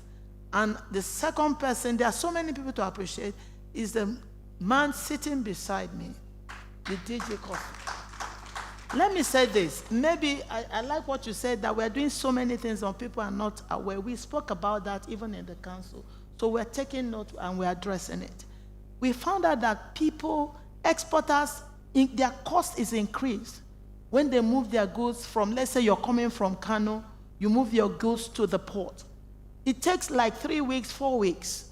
And because customs will check, different agencies will check, and you find out that by the time those goods are exported, sometimes it's rejected because if it's perishable, it's spoiled, like yam. So we went as a team, the management of NEPC wrote to the Controller General, and he gave us our surprise when we got there. We saw all the customs, all the controllers in all the states that were there. And we spoke to them, we said, look, we need to reduce the logistic issues of some of these exporters. They are crying. And he said, we will support you. And to keep to that, he sent us somebody. We've done the pilot. People have not seen it. What we call the one-stop shop. We used to, one in Kano and one in Ikorodu. What we're trying to do is that we want to make it a one-stop shop. We've also gone to NAFDAC, we've gone to NQS. So when you ship your goods, you go there, you just drop your goods, customs will do what they need to do, every agency do what they do, and the goods will go straight on the stop, straight to the port. We've also had, our manager of NEPC also had discussions with MPA, that's the one the Controller General spoke about. So he did that because he was proactive, and we've done that even in formalization of trade. He gave us somebody, that was about 6 weeks ago. We went to Kamba. How many of you know Kamba? Went to Kamba, went to Sanya. They were with us for 1 week. So please, let's appreciate him. We've just done the pilot run, but we are going to move, and you begin, by God's grace, begin to see the impact of all of this. Thank you very much. Thank you so much, ma'am. Mr. Olusegun, I hope I pronounced your name well this time around. Thank you very much. Please go ahead and answer the question. Thank you. Because we are running out of time, I'm going to make it very, very snappy. First and foremost, I like to always contextualize my responses, my submissions. There is what we call, which of course all of us are familiar with it. There's what we call salt, and there's what we call sugar. Now, the two looks alike, but they perform different functions. You cannot disagree with that. What does that mean? Let us go out of this great event with this. One, international trade is not trading from my village to Lagos State. No, no, no, no, no. We must have clarity, understanding on that. And I think, which I alluded to, that is what the People's CGC is saying, compliance. Because me, I call him the People's CGC. We have to have that grand understanding. Me trading from Nigeria, even to Benin, it is not trading from my village, your village, to Lagos State. Compliance standard must be complied with 100%. Secondly, on your question, madam, as I tell you, it's a work in progress of what is going on in where you mentioned. And it alluded to what the Honorable Minister for Women Affairs rightly posited. It is on the basis of that AfriExim is doing that in partner with others to say that we are going to have that kind of a center in Nigeria, whereas your product will be tested and then meet the requirement whichever market you are going to, whether the African continental free trade or you decided to go to the European market. And it's also alluded to what I said earlier on. Harmonization of standard is the way to go. And I argued by saying, are we there? No. But is it a work in progress? It's a resounding yes. Let me also say this, maybe a challenge or something I want Smida to take on. It is clear that there is a knowledge gap on so many of these things. Perhaps Smida can begin to look in this direction. How do we engage in a nationwide campaign for our people, for our women, for our youth, on all these stratas of issues? Should it be a 3-day event in each of the 6 geopolitical zones? That is something to be decided by Smida or whoever is ready. But I'm glad to announce this is what the Nigerian ASCFTA Coordination Office is working at under the leadership of my principal, Mr. Olusegun Awolowo, that we are going to embark on a nationwide campaign to ensure all our women, all our businesses, all our youth begin to see a new understanding of international trade, a new understanding of taking advantage of AFCFTA, a new understanding of turning around this bug. Africa's stories must change. We cannot continue to be an import-dependent continent. I, for one, I avow, as long as I breathe, this narrative will change. I thank you. Thank you so much, sir. Are we still taking, DG, sir? Should we take 2 more questions? Are we enjoying this panel? Should we take 2 more? Distinguished guests, are we enjoying this panel? Do we have room for 2 more questions? Are there any questions? One on the left and one on the right. There are always questions. The gentleman in the bow tie. I like your bow tie, so come and ask. Sorry, a male here, a female there. So I'll come there for a female. DG Smedan, well done. My uncle Ebere Young was saying day 2 usually conferences, day 1 is packed full, day 2 is half hall. But this is day 2 and it's a full hall. Delegates, put your hands together for yourselves and put your hands together for Smedan for organizing a very fantastic event. Your name and straight to your question, sir. What the Lord did for you. Thank you. Thank you. I am Mr. David Njaroka, and I want to direct my question to trade on the trademark.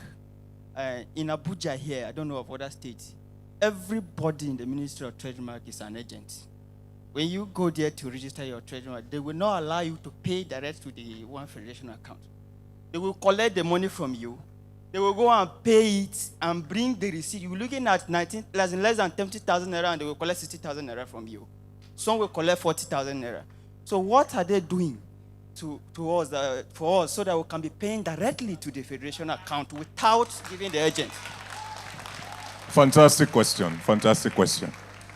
Yes, ma'am, the violent take it by force. You came out. Oya, come.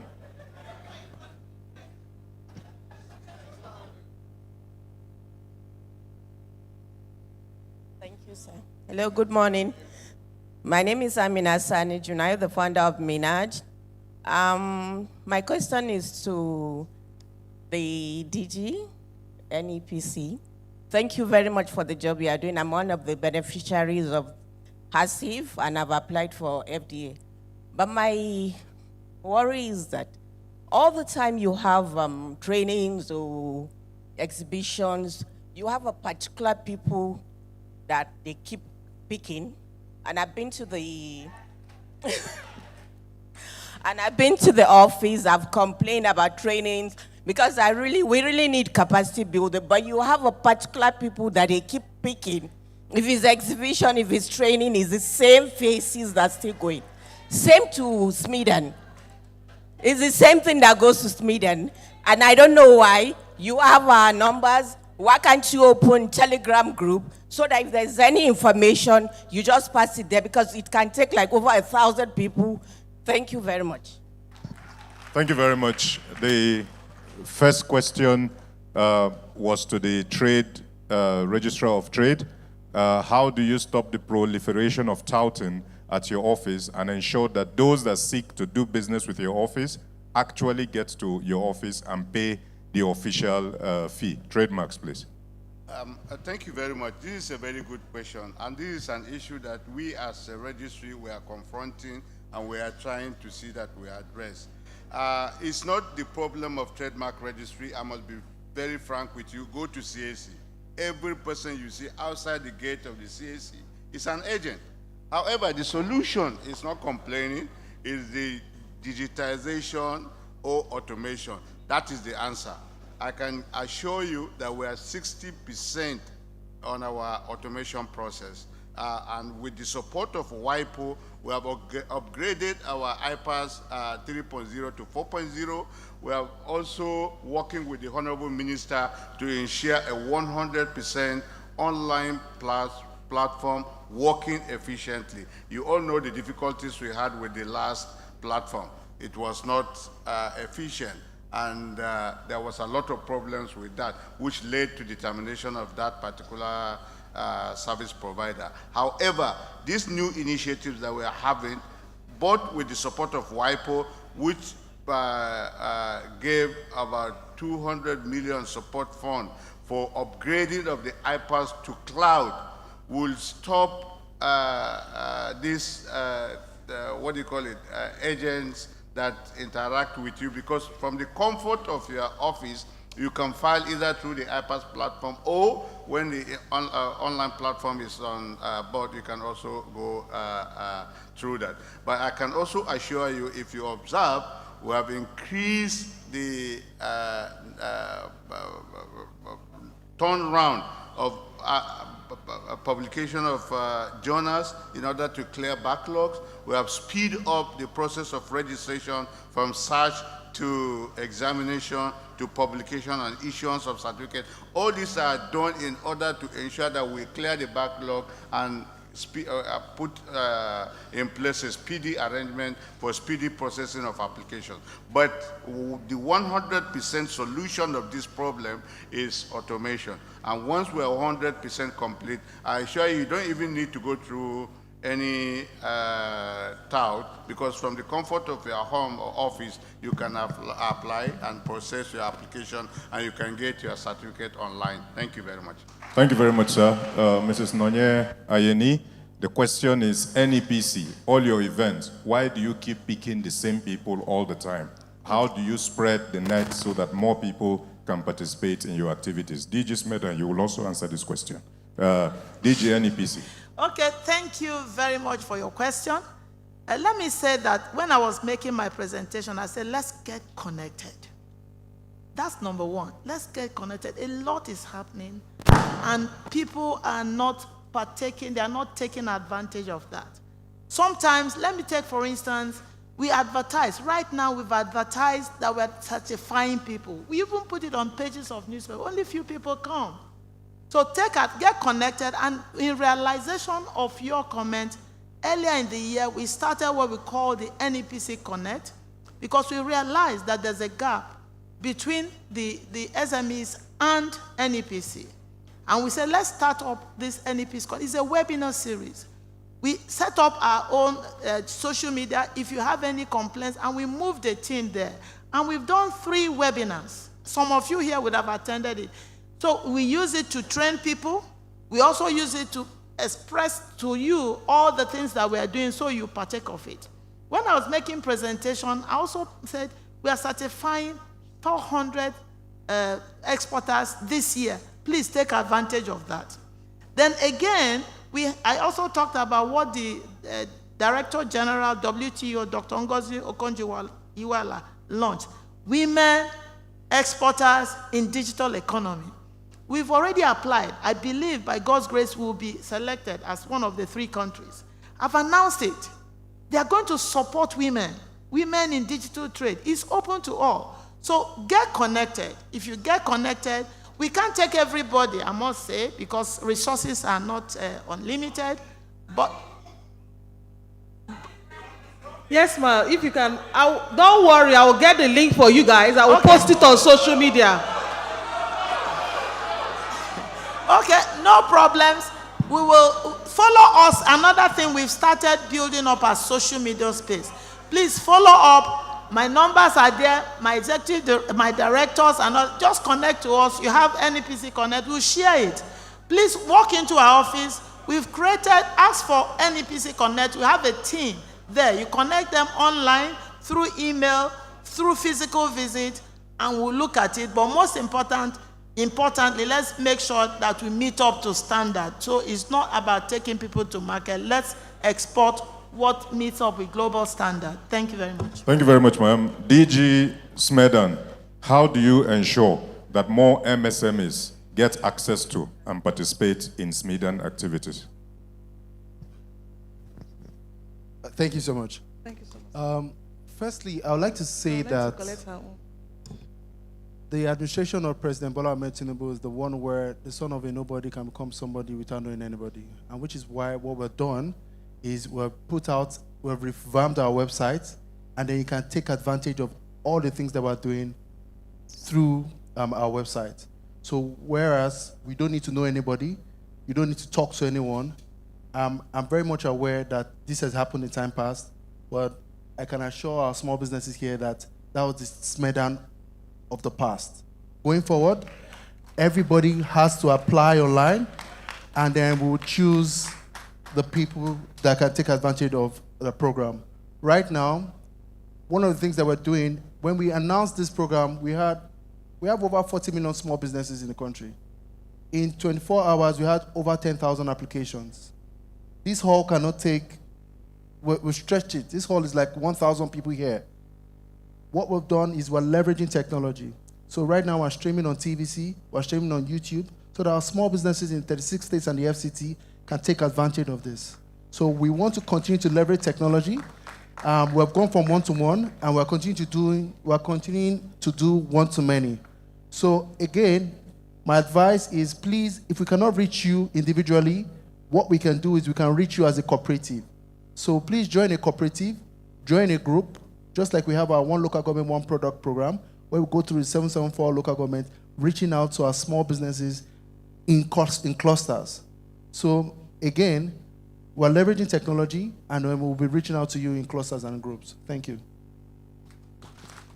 Let me use this opportunity. How many of you still have questions? We have over 12 people that have questions. What we're going to do, I know. What we're going to do, because of time, and the Honorable Minister and the next panel, can I ask that we write the questions? Yes? And the panelists, please, can I ask, I want to thank you all so much. Please, can I ask that you will please be responsive to us with these questions? Do you make that commitment? Do you agree to that? Do you agree to that? Please, let's give them a resounding applause. Back to you, Nelly. Okay, thank you so much. We're already at the end, but I can't leave here without thanking the DG Smedan. We went to London this year, and as I mentioned, we had 83 people who, hold on please, I would like to say this, it's very important that we put it out there. We had people who needed to get visas to go to London, and these were people who are traveling for the first time. one of them, have never been to the United Kingdom, and he helped us make sure that we facilitated all the visas that we used in going there.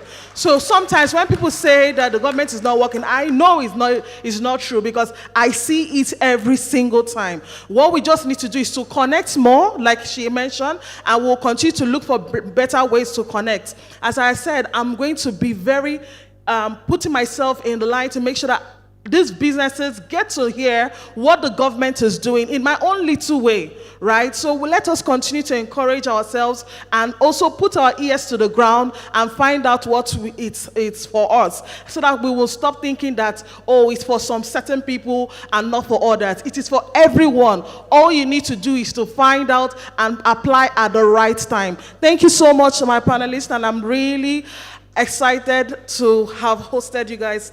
God bless you all.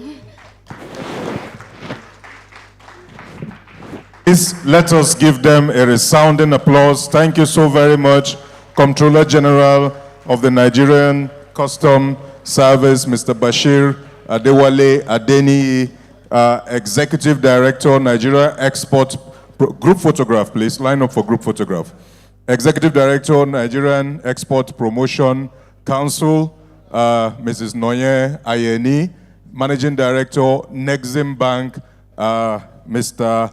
Abba Bello, the Registrar of Trademarks, the gentleman from the World Intellectual Property Organization, and of course, Mr. Shagun from AFCTA office. The DG will join them, and of course, the Honorable Minister for Women Affairs and Social Development, Barrister Uju Kennedy Ohaneye, is also joining them.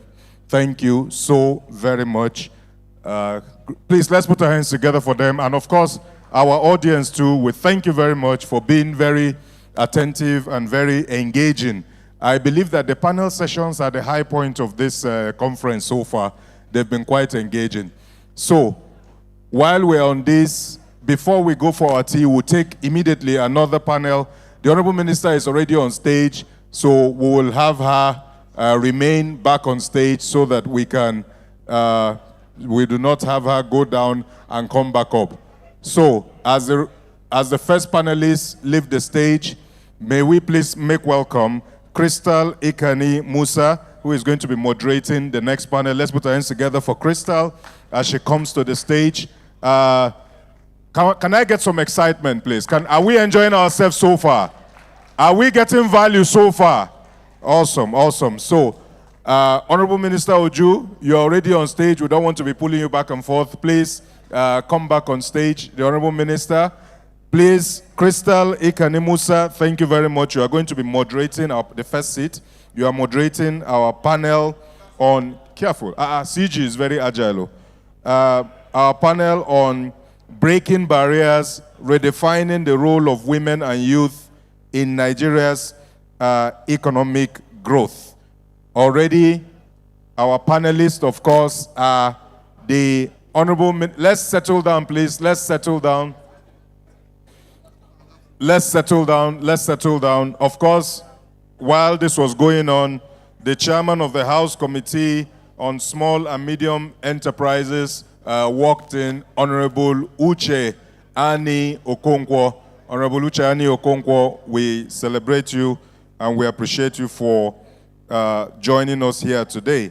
Breaking barriers, redefining the role of women and youth in Nigeria's economic growth. We've already announced Barrister Uju Kennedy, the Honorable Minister of Women Affairs, as a panelist. Mr. Ayodele Olawande is the Honorable Minister of State for Youth. He walked in earlier on, but he went to use the bathroom. He will join us shortly. Please make welcome Dr. Nneka Okeke-Aru, Director, Enterprise Development Center, Pan-Atlantic University. Let's put our hands together for her. Please, Dr. Nneka Okeke-Aru, Director, EDC. Yes, yes, let's clap for her, let's clap for her. And also, Ayodele Olojede, Divisional Health, Retail and SMEs, Wema Bank. Ayodele Olojede, let's put our hands together. Choma Ikoku, better known as Choma Good Hair, of Good Good Hair Foundation. Let's put our hands together for her as she joins the panel. Chioma Ikoku of Good Hair and Good Foundation. Your hands together for them. Miss Ayomide Dokumu of FEM Africa. Ayomide Dokumu. Please encourage them as they come. Let's put our hands together for her. And of course, like I said, this panel will be moderated by Crystal Ikani. We have a very energetic and very active DG of Smedan. Not only did he put this together, you know that he's a hands-on DG. He's not a DG that sits in the office. He was serving tea in the morning. Yes, clap for DG, clap for DG. If you leave him, he will be MC too. He wants to do MC. So, but I want to collect my balance. So, visit iRockin.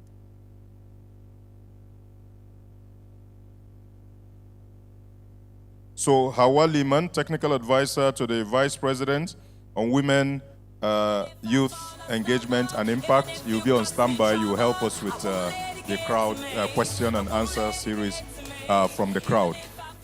Thank you very much, Sound. I do believe that this panel is set. The only person that will come and join them, and I already feel intimidated on his behalf, is the Minister of State for Youth. When he comes, he will join them. He was there earlier on. He just stepped out to use the bathroom. On this note, I'd like to hand over to Crystal Ikani Musa, the moderator of this panel, as she takes off with this panel. Please, with a resounding applause, let us make welcome this panel as they engage with us. Crystal, please. Thank you very much. Good afternoon, everyone. Good afternoon. Are we alive and energetic for this panel? I hope so. The last panel was very well. Good job, Nelly, on moderating, and all of the panelists. As stated, my name is Crystal Ikani Musa. I am an international lawyer and global public policy development professional. I'm also a business owner as well. I own a law firm called Visa Immigration Pro, and we help we help foreign nationals like Nigerians with their U.S. immigration and U.S. business law, helping them to expand to the global market, specifically in the U.S. Today, I'm here representing the She Tank. The She Tank is a think tank for African women founded by Blessing Omaku in 2019. Have any of you heard of the Her Money, Her Power campaign? Yes, I'm happy to hear that. Yes, they recently had a partnership with Bella Niger where they had that campaign going, and there was a Big Brother Niger challenge. I hope you all were able to see that challenge on TV, right? Yes, so please continue to key into that campaign. So I'm here today to talk to you guys and have this conversation with our wonderful panelists who are going to tell us about basically doing business as a woman and youth. Some of you may not know that here in Africa, Africa has the largest amount of women who are entrepreneurs. And do you know that Nigeria is in the first place for that? So Nigerian women, give yourselves a round of applause. You're doing a lot of great things by running businesses. But then we also have the largest youth population in the world here in Nigeria. So that means our human capital, which is our strongest asset, is in our youth. And so we are here to talk about how we can empower our youth and women. So I'm going to start our conversation this morning, and we're going to have fun while we do this, okay? I know a lot of you want to hear personal experiences from our panelists. And so I'm going to start off with Chioma. Yes, Chioma, please. I know that you are an entrepreneur yourself. You have several businesses, actually, not just Good Hair. But if you can tell us from your experience, what's the biggest barriers that women and youth face trying to enter and grow their entrepreneur businesses here in Nigeria? And if you can give us some of your personal experiences. Oh, push the button. Yeah. Hi, everyone. My name is Chioma Ikoku, aka Chioma Good Hair on social media. I'm the CEO of Good Hair Limited, which is a hair and beauty enterprise Brass and Copper Lifestyle Limited, which is a hospitality business, a restaurant and a lounge. I also run the Goodway Foundation, which is a women and children charity. It's a women and children charity, basically. So I started business in the UK when I was 18 from university, and it was running smoothly, perfectly, no issues, making money, everything was smooth. Came to Nigeria for law school. I'm a lawyer, by the way. Came to Nigeria for law school and decided to continue running the business in Nigeria. Because obviously, as a Nigerian, we had a lot of Nigerian clients, with good hair. A lot of Nigerians would reach out to us to purchase. And even though I was in Nigeria in law school, I would still ship the hair from London to Lagos. And it just didn't really make any sense, having to DHL when I was physically present. So my partner and I were like, let's open up a shop here so we can cater to our Nigerian customers. We had a salon in London. It was running perfectly, no issues. So obviously we assumed that doing that in Nigeria will be the exact same experience. It was the complete opposite. First of all, as a woman in Nigeria trying to go into business, people automatically don't take you seriously because you're a woman, just for the simple fact that you're a woman. In terms of funding, I want to say forget about it. Extremely difficult to get access to funding, whether through the government, whether through private sectors. I mean, look at the banks, for instance, the interest rates with banks. If you want to go to a bank to get a loan, you're looking at over 30%.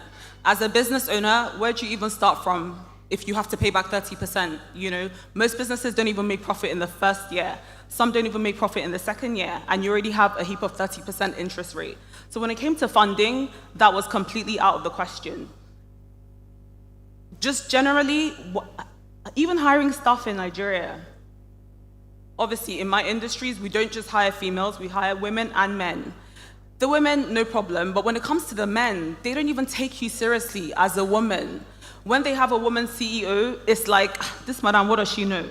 So getting your point across to the men is extremely difficult. I had so many issues just getting them to respect me as their boss. Eventually, we got there, but it took a long time to get there. Another issue that I would say that I experienced as a business owner in Nigeria was the lack of mentorship. There weren't that many people that I could look up to, Unfortunately, women can be quite competitive.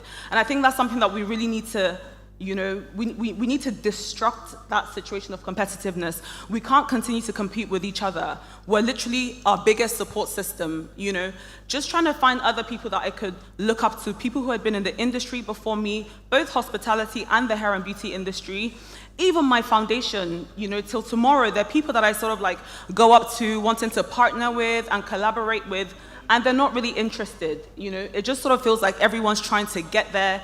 You know how they say, oh, when you get a seat at the table, bring other women in. That just doesn't happen, and I'll tell you that for free. So in terms of mentorships, role models, people that I could look up to and basically seek advice from, get support from, it's just something that didn't really exist. I will say things are very different now. We're not there yet, but we're definitely getting there. It's a lot better. A lot of young people now are in positions where they own businesses, and I know there are a lot more networking programs where they help other younger people coming into business and all of that. But in my time, it was extremely difficult and completely off-putting. And if I didn't have a strong family support system, a strong business partner who was also there to hold my hand, I think I probably would have given up after the first year. Thank you so much, Chioma. We really appreciate hearing from your experience, and a lot of what you're mentioning is a bit about what the She Tank does with our campaign, where women's economic power versus women's power, actually. We see a lot of times that while women get empowered, but do they actually have that power to make decisions when they get that opportunity? And a lot of your examples, you explained that even though you were able to enter into entrepreneurship, you didn't actually have the power to make certain decisions and make certain things happen for yourself. And you mentioned mentorship. We're going to come back to that as well. But I do want to go to our next panelist, which is the Honorable Minister of Women Affairs. If you can please tell us, how can we create more inclusive financial opportunities to support female and youth entrepreneurs in breaking into competitive markets? you spoke briefly when you were on the floor about some of the things you've been championing, and I'm so happy to hear that. Personally, I've been following your career on TV, and I'm so excited to have this conversation with you and to see your lively championing the cause for women, basically. So if you can tell us what more can we do to make sure that there are more financial opportunities for women and youth? Thank you. Thank you so much. I was laughing when you were talking because, thank you for the question. Why was I laughing? I'm laughing because I don't want anybody to say she has come again, please. That's number one. Please come again. Please. She has come again. Yes. Because you understand my point. Because when everything we are talking about, we've been talking about it over and over again. We've not had results. I want this panel thing to change. Let's move more to action. Women, you people are here. We are changing the narratives. We don't want women to continue suffering again. Mr. President said, and I quote, I keep quoting, allow the poor to breathe. Do not suffocate the poor. Those poor that are referring to, who are they? The women. And when we are poor, automatically our little children are poor. They are suffering. We don't want to suffer again. So for the fact President has already said this, is a direct order for you to take your destiny in your own hands. We can't fold our hands and continue waiting while corruption will finish us up. We want to change the mode of doing things so that women can stop suffering. What do we want to do? We want to raise our money ourselves. We want to start planting. The president has made it available to us through Minister of Water Resources that we could use the dams in the country to farm. Our children cannot be going hungry and we're not doing anything about it. But can we do it without support? No. So we will farm. We have a portal now, which I'm encouraging every woman. You will get a text message very soon. In that text message, you can join that portal automatically. It's coming directly from MTN because we've partnered with MTN to give out these messages to all of us. When you see it, key in. If you know the place you are, join either your community or if you're in Abuja, join any group you are interested in what they are doing. Like the Smidan Digit said. It's the same thing that we're doing in Ministry of Women Affairs.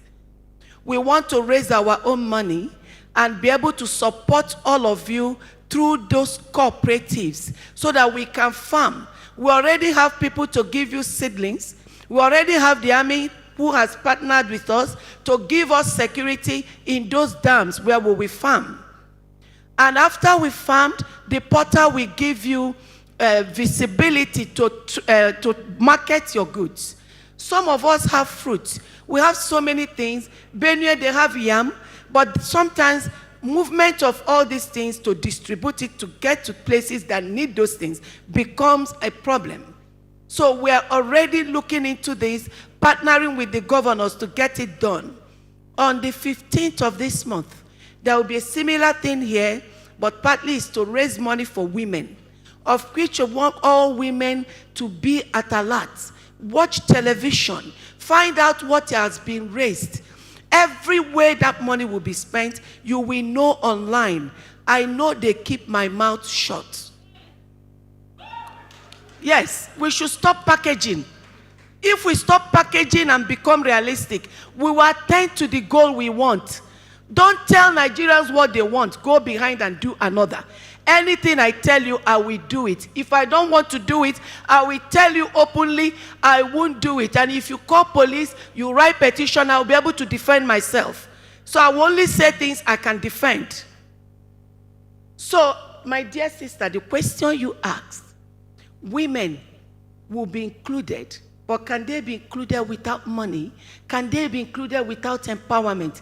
That's why we want less of consultancy, less of advocacy, less of training, apart from the one Smith is doing, because he does and he empowers.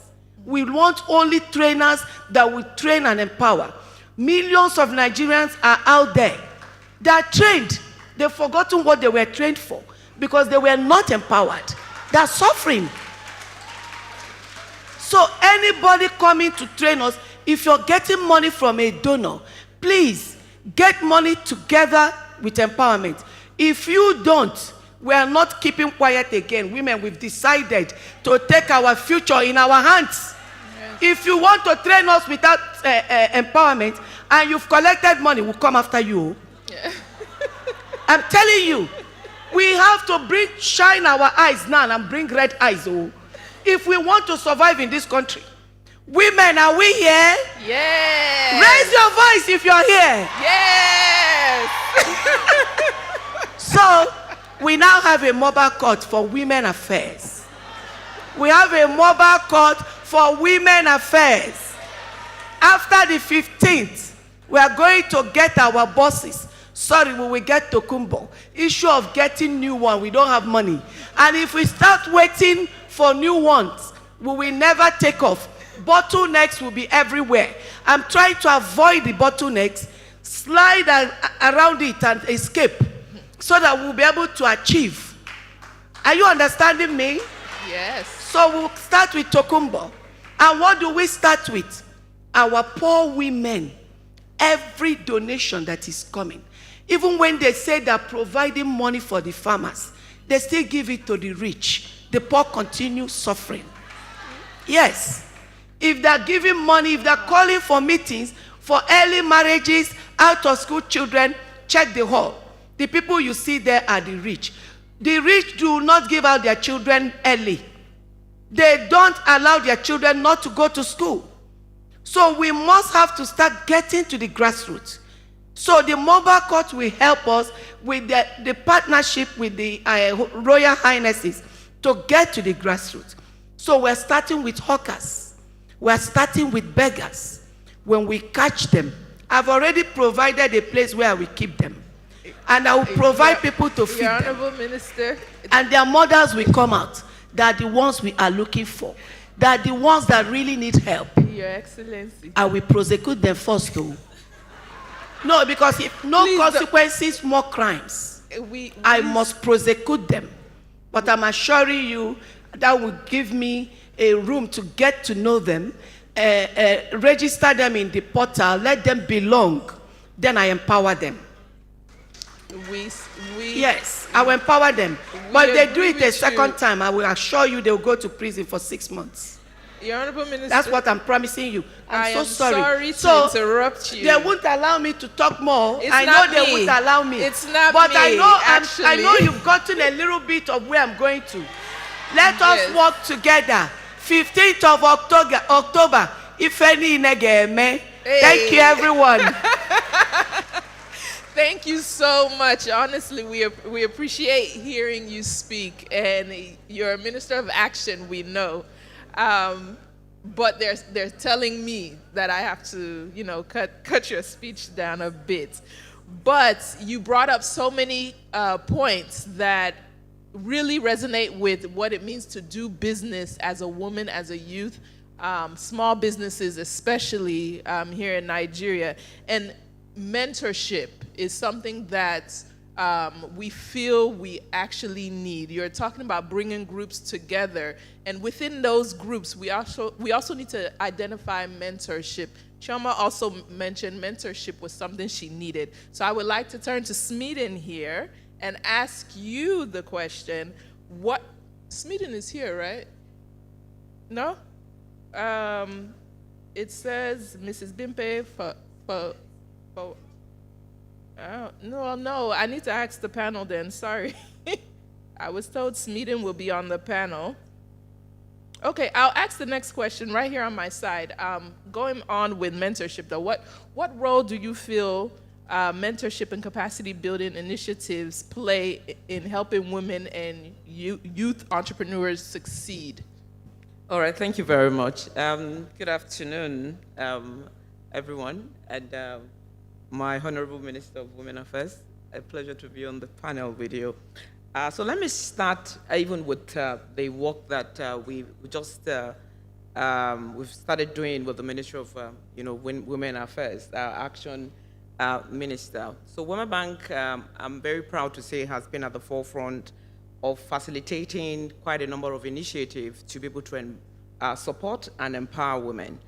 And it's been in the area of maybe providing funding, providing digital skills, financial literacy, and then mentorship program, just the one that you've asked me.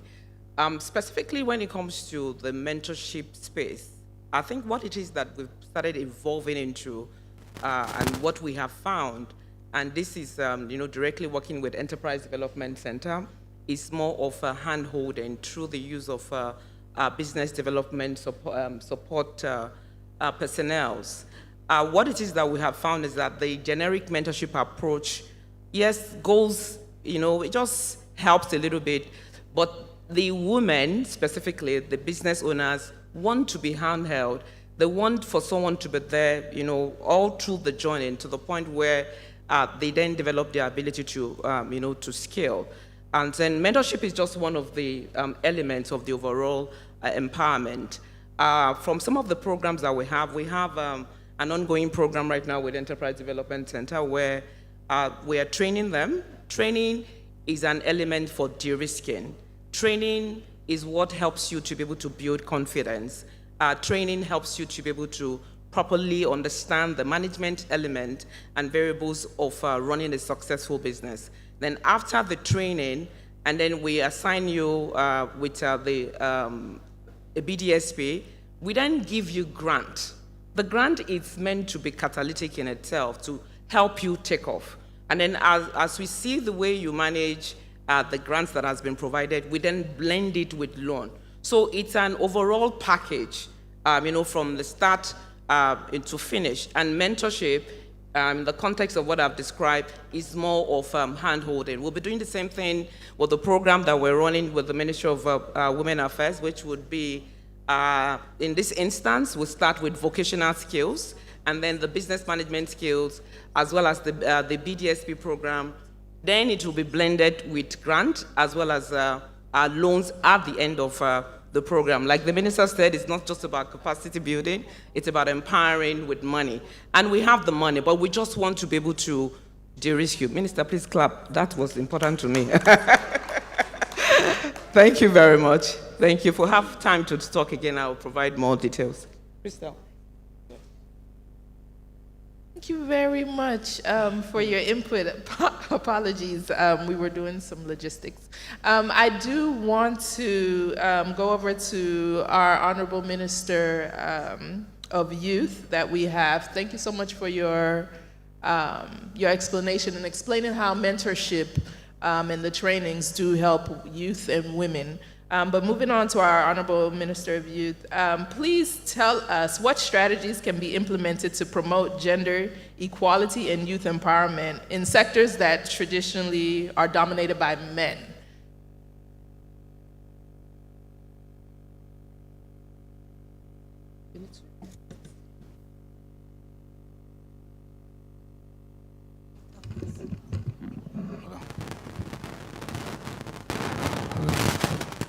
Thank you very much.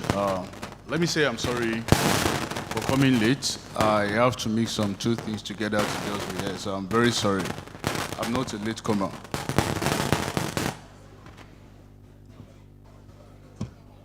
Hello?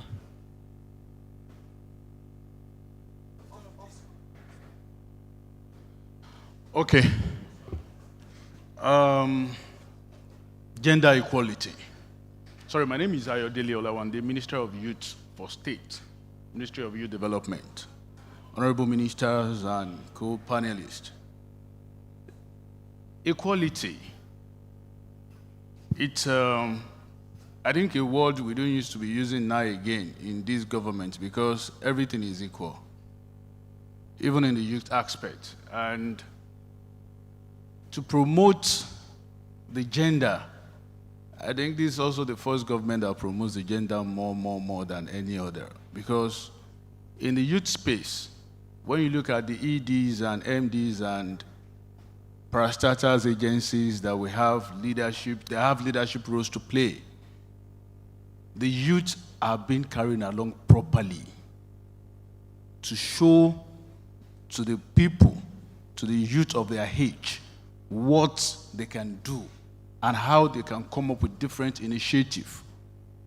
And mostly, majority of us, the only reason why we are here is to showcase so that other people, other young people can have the opportunity to be in any government position, even non-government position. You see a lot of young females and males that are traveling together to make things work better.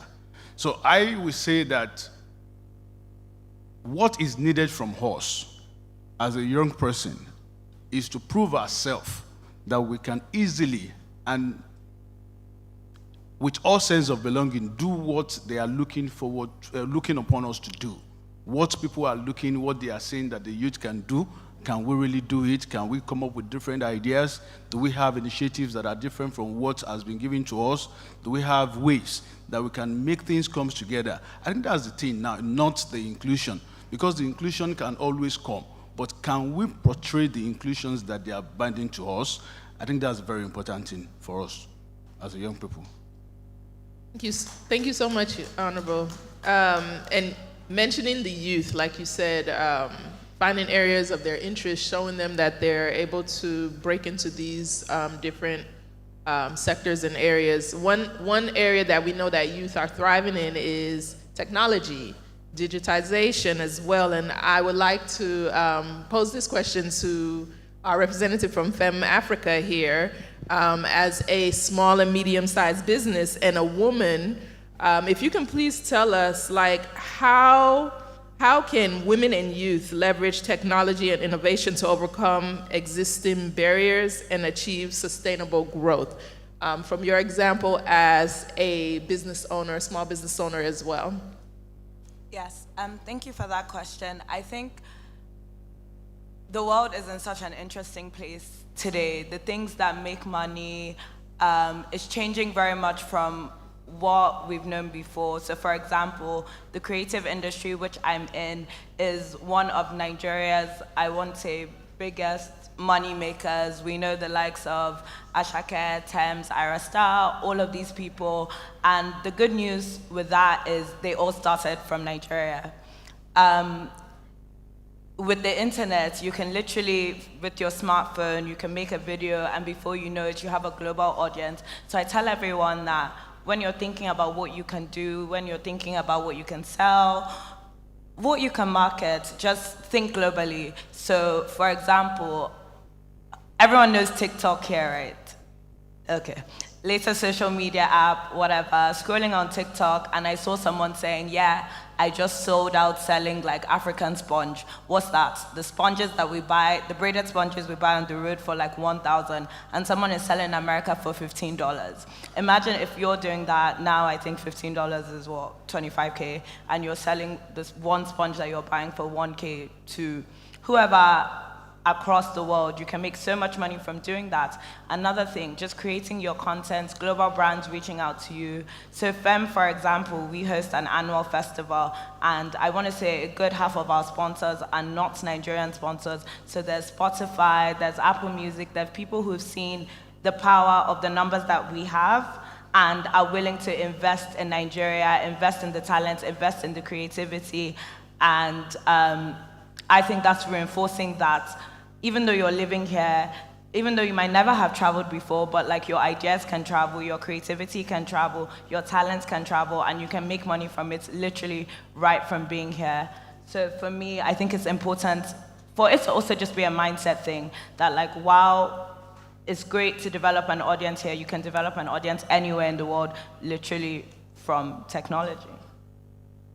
Thank you so much for that, Oyemide. Fem Africa has really created that community online, and we've seen the success of that. But I would like to divert the questions a bit and go towards our representative from the Pan-Atlantic University. If you can tell us a bit from your experience working with students, women, young people, how can they address the challenges they face with balancing life's demands, but also running a successful small, medium-sized business, how their mental health plays a role, anything that you've seen from your experience that helps them balance their lives so that they can also be successful in pursuing their entrepreneurship?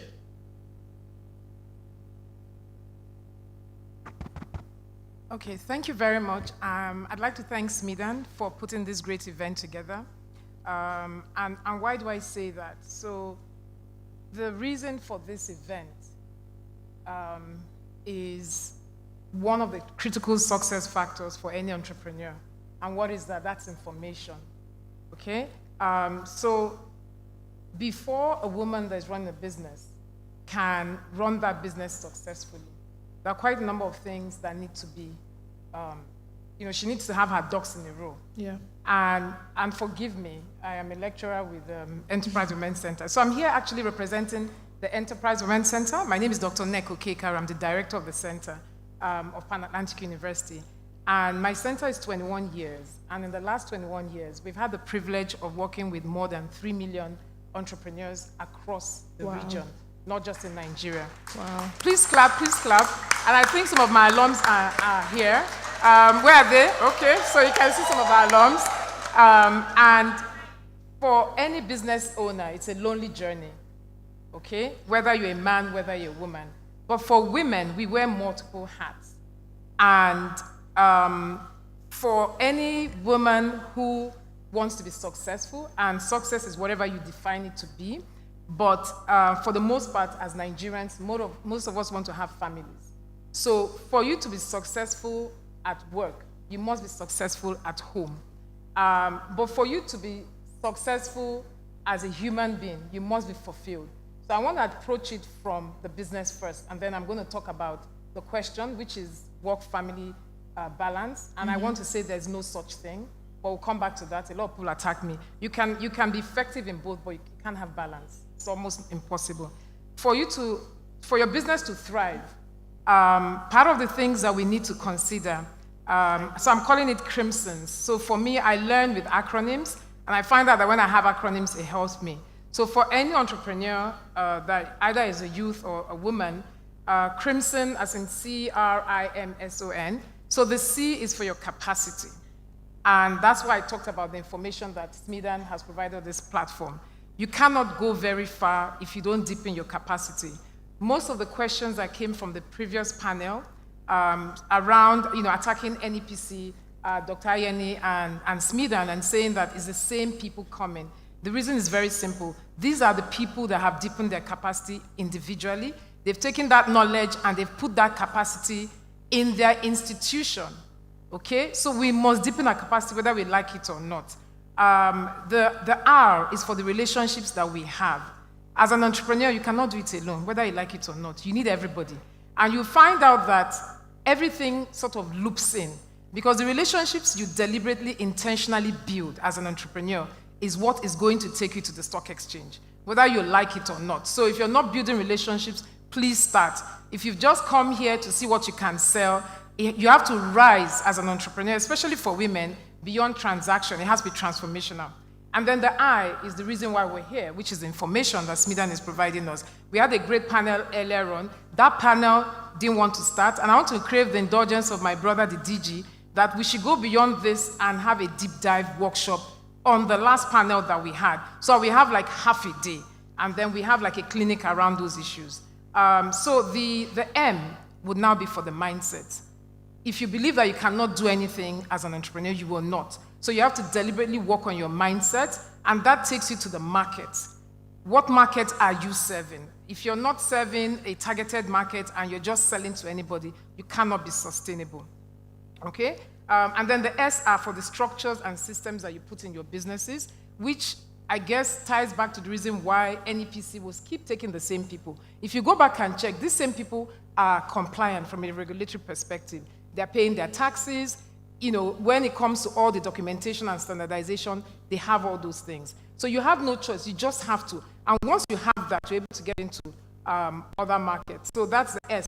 And then the O is for opportunities, right? And viewing other opportunities, because when we start as entrepreneurs, we start basically with our hobbies and then we keep growing. But we have to rise above that. For you to get to the stage where you're exporting, you have to have an opportunity mindset. And then the N are for the networks you belong to. So when we say networks, we are back to the same thing.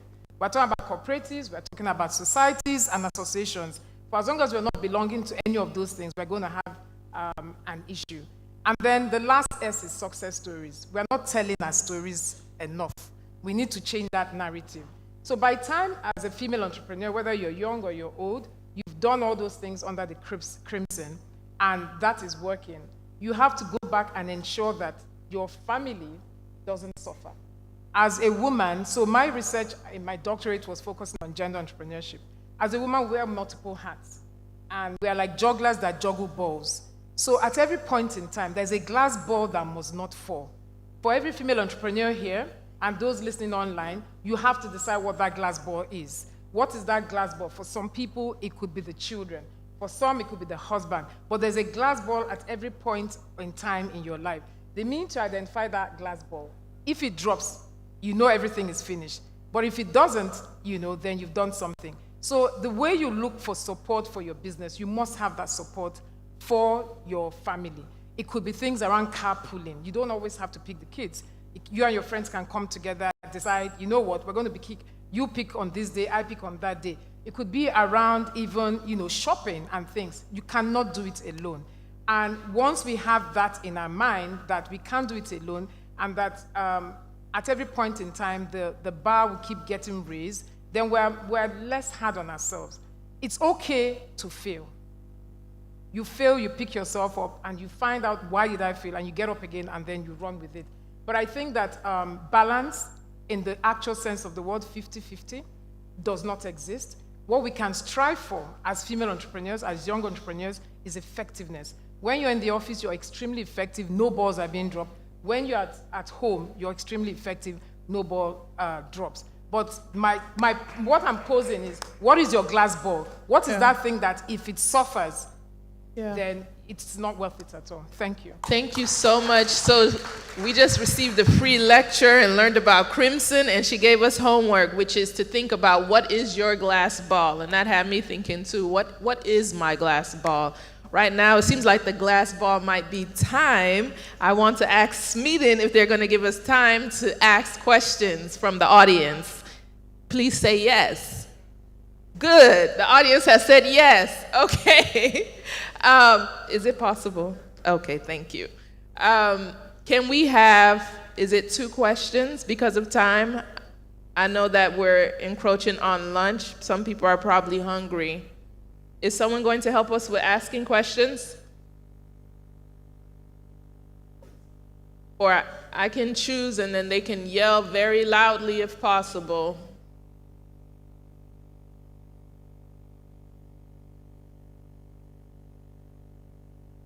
So this lady right here in the pink, and then this gentleman right here in the gray suit. Thank you very much, everyone. I'm sure you're having a very interesting session, right? Lots of insight and lots of impact. So let's have the questions, please. We're taking 2. The lady in the pink right there, and then this gentleman lady in the pink. In the gray suit. I'm coming right to you.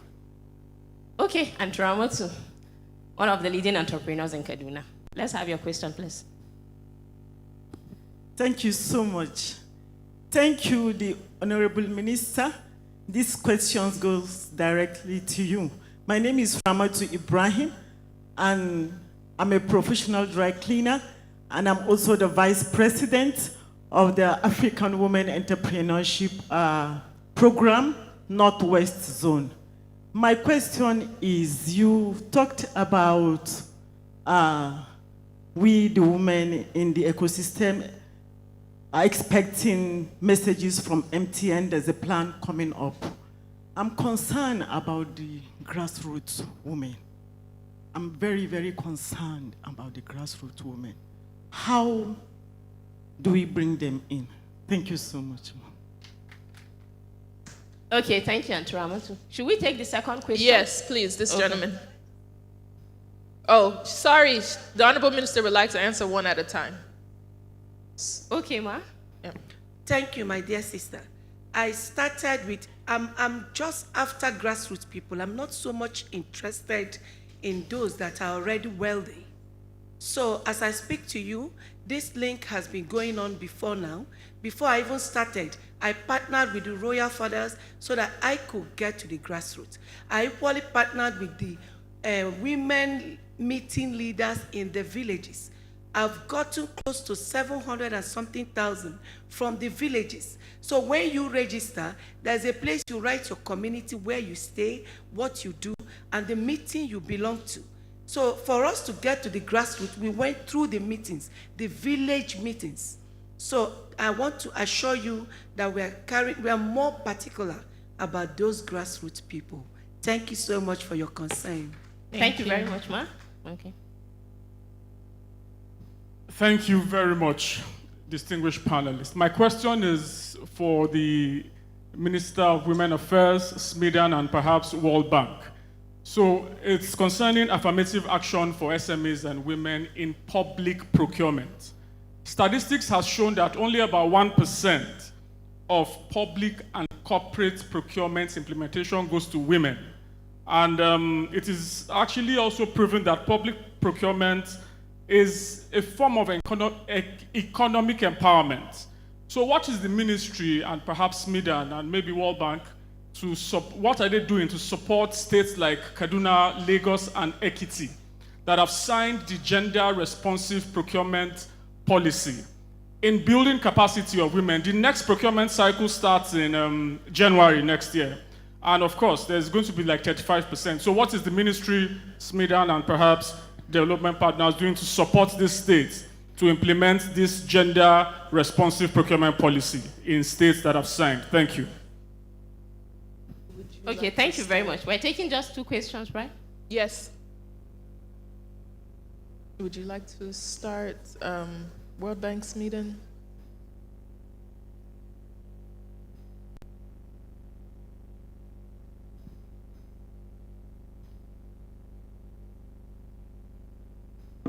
Thank you. You mentioned 1% for women. That's actually the major issue we are all having. Women are the poorest. And you mentioned capacity building. That is equally part of what they are using to siphon money belonging to women. Those big English is a problem. They call it, yes, capacity building, advocacy, consultancy. These are the major issues we have. And we now said we don't want them again. So that this issue of 1%, 10% of owned property belonging to women while 90% belong to men will stop. It's because we are being cheated. They use English to finish us and we end up with nothing. So I want to assure you that we are now going more into action. The text messages, some people may think, how will the villagers get it? A majority of people own, even if it's touchlight phone. That's why I'm going for messages instead of email or advertisement or what they call sensitization. That is partly what they carry our money with. And I'm telling you, I'm not paying MTN anything to do this for women. It's their, they want to do it as like a donation to women. So that issue of 1% and 10% will soon come to an end because we are ready to start fighting issue of those big English. We don't want it again. Thank you. Thank you. Dr. Neka, please go ahead and answer as well. All right. So I want to respond to that question by being provocative. So the first thing is that I totally agree with the gentleman that asked that question, that the numbers are significantly low. They're dismal. It's not encouraging. But I also want to say something that, for the most part, if you go back and check, a lot of the conversations that have happened yesterday, today, talking about the gaps that we face as entrepreneurs are the main reason why they are not able to, okay? Now, the provocation is to the DG. Can we move? I'm very sorry I'm going to say this, even though I'm in academia. We talk a lot. So the minister has said that we've laughed, but I think that this particular question the gentleman just asked, I don't know whether it's possible, but you're here, and I know that your mindset is nothing is impossible.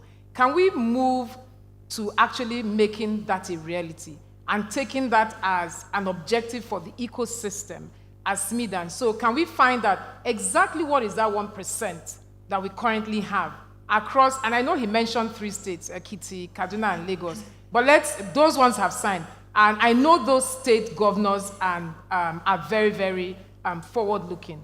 Can we look and see exactly what can be done by setting up a very small think tank? I'm happy to give up a few hours to find out what the real issues are. Because let me tell you something, and I say this because in the last 3 years, we're working to see how we can prepare Nigerians. We already have the shelf space in the US for Nigerians to be able to put their products on shelves. A few of my mentees, we've worked with that. They have shelf space across 12,000 stores in the United States. And we have the pathway. But guess what the issue is? Inventory fulfillment, as well as compliance and regulatory, and the most important one, insurance. Opportunities are there, but we are not ready. So for as long as we come to events like this and we keep saying they are not doing, government is not doing. Government is doing, but we have not done. So I want to challenge the DG, can we take this as something that we're doing next year? And even if we say, you know what, because we work together, we got 10 entrepreneurs to enter into that procurement cycle, and we can pat ourselves on the back and say, okay, we've done 10. How do we move from 10 to 1,000? So my DG, I'm looking at you. Is that something that you're ready to commit to? And I am offering my time. Thank you, Dr. Necker. My glass I ball will has hold stood you up. tight. I mean it. I will hold this lady No. He has not accepted, though. DJ has not accepted. Thank you so much. As I said, my glass ball has stood up to tell us that time is up. Okay, yes. With the permission of the DG, we're taking 2 more questions. Nelly will take your question. No, please. And then we'll take the last question. Okay. 1 question, should we give Nelly or we should give the entrepreneur there? Nelly, okay. Nelly got it.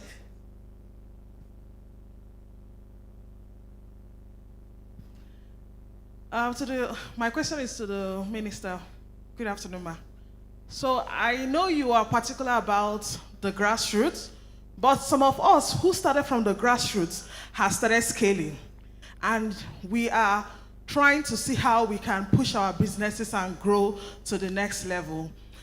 How can you support us, especially for us who want to stop asking for money and start looking for what we can do for ourselves, to export our products, to move our businesses?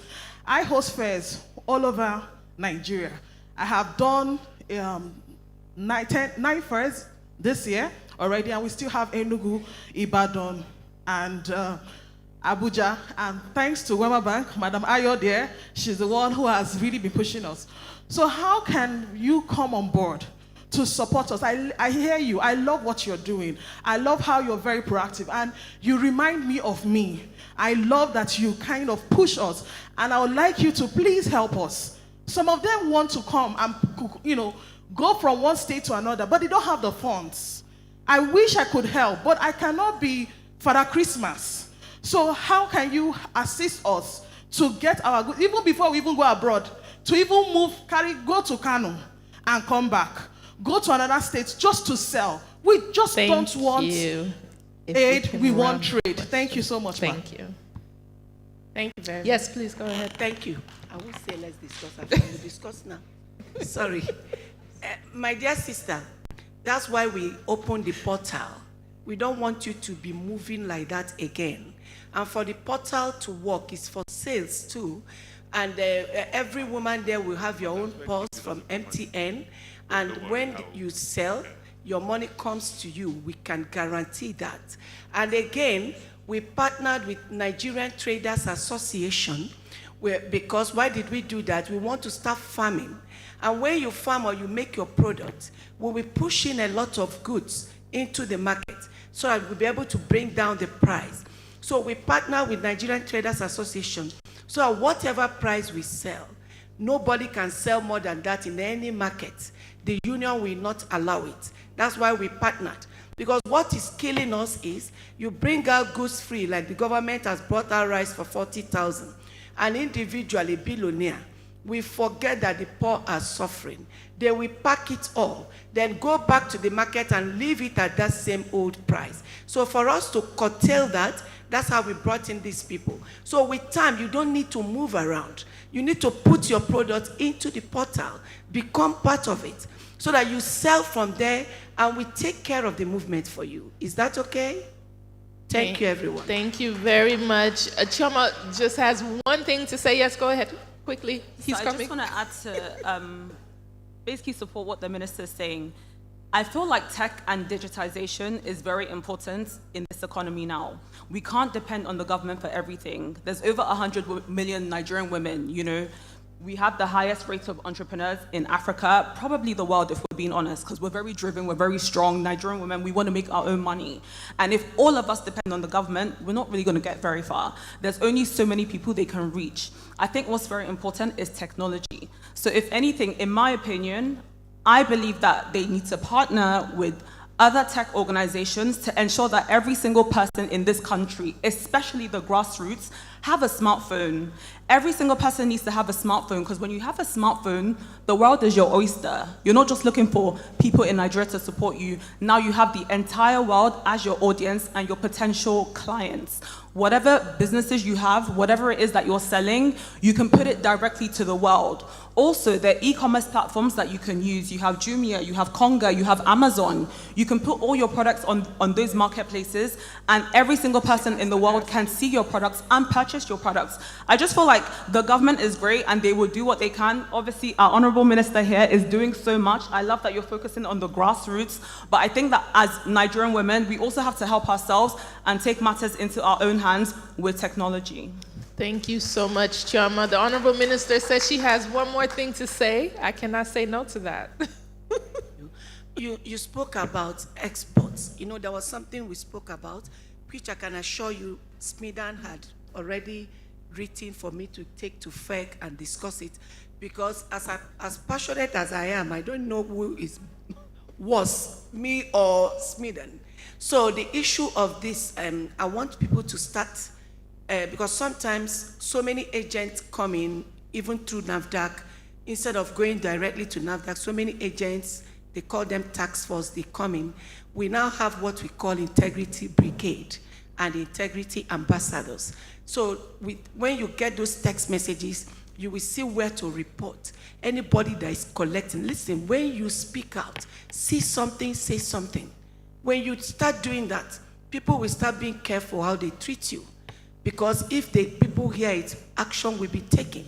So if you are charged, or people coming, as President has said, no charges for rice importation, and you bring in rice, somebody is trying to collect money or frustrate you, let them know that you have a place to just ring a bell, and action will come for that thing to be curtailed. Please, so that we won't keep keeping quiet and suffering in silence. Thank you so much. You know why I love this minister? She doesn't mind to shake the table, for as long as the table will accommodate the women.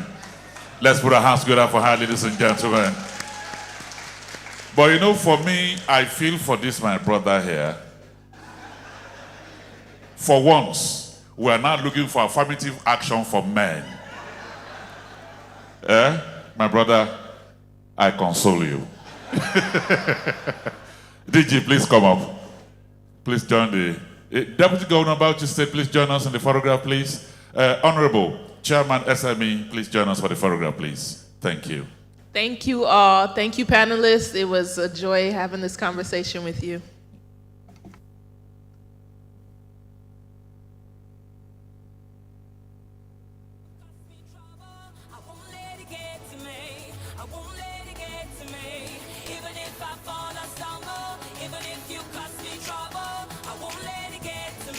So while the photograph is going on, if you want to go to the mosque, can I see your hand up? If you're interested in going to the mosque, all right. They will give you tickets so that they can keep your lunch. A bus is waiting outside to take you to the mosque immediately after this. For tea break, out there, you have your tea break. Immediately after the tea break, we have concurrent breakout sessions. One will be on structured support for digital transformation of MSMEs, to be facilitated by Dr. Emmanuel Odumotsu. And the other one is digital innovation. From tea break, you go for the breakout sessions. Tea break will be 25 minutes, breakout session 25 minutes. For those who are going to the mosque, you can begin to make arrangements now. There'll be buses to take you to the mosque.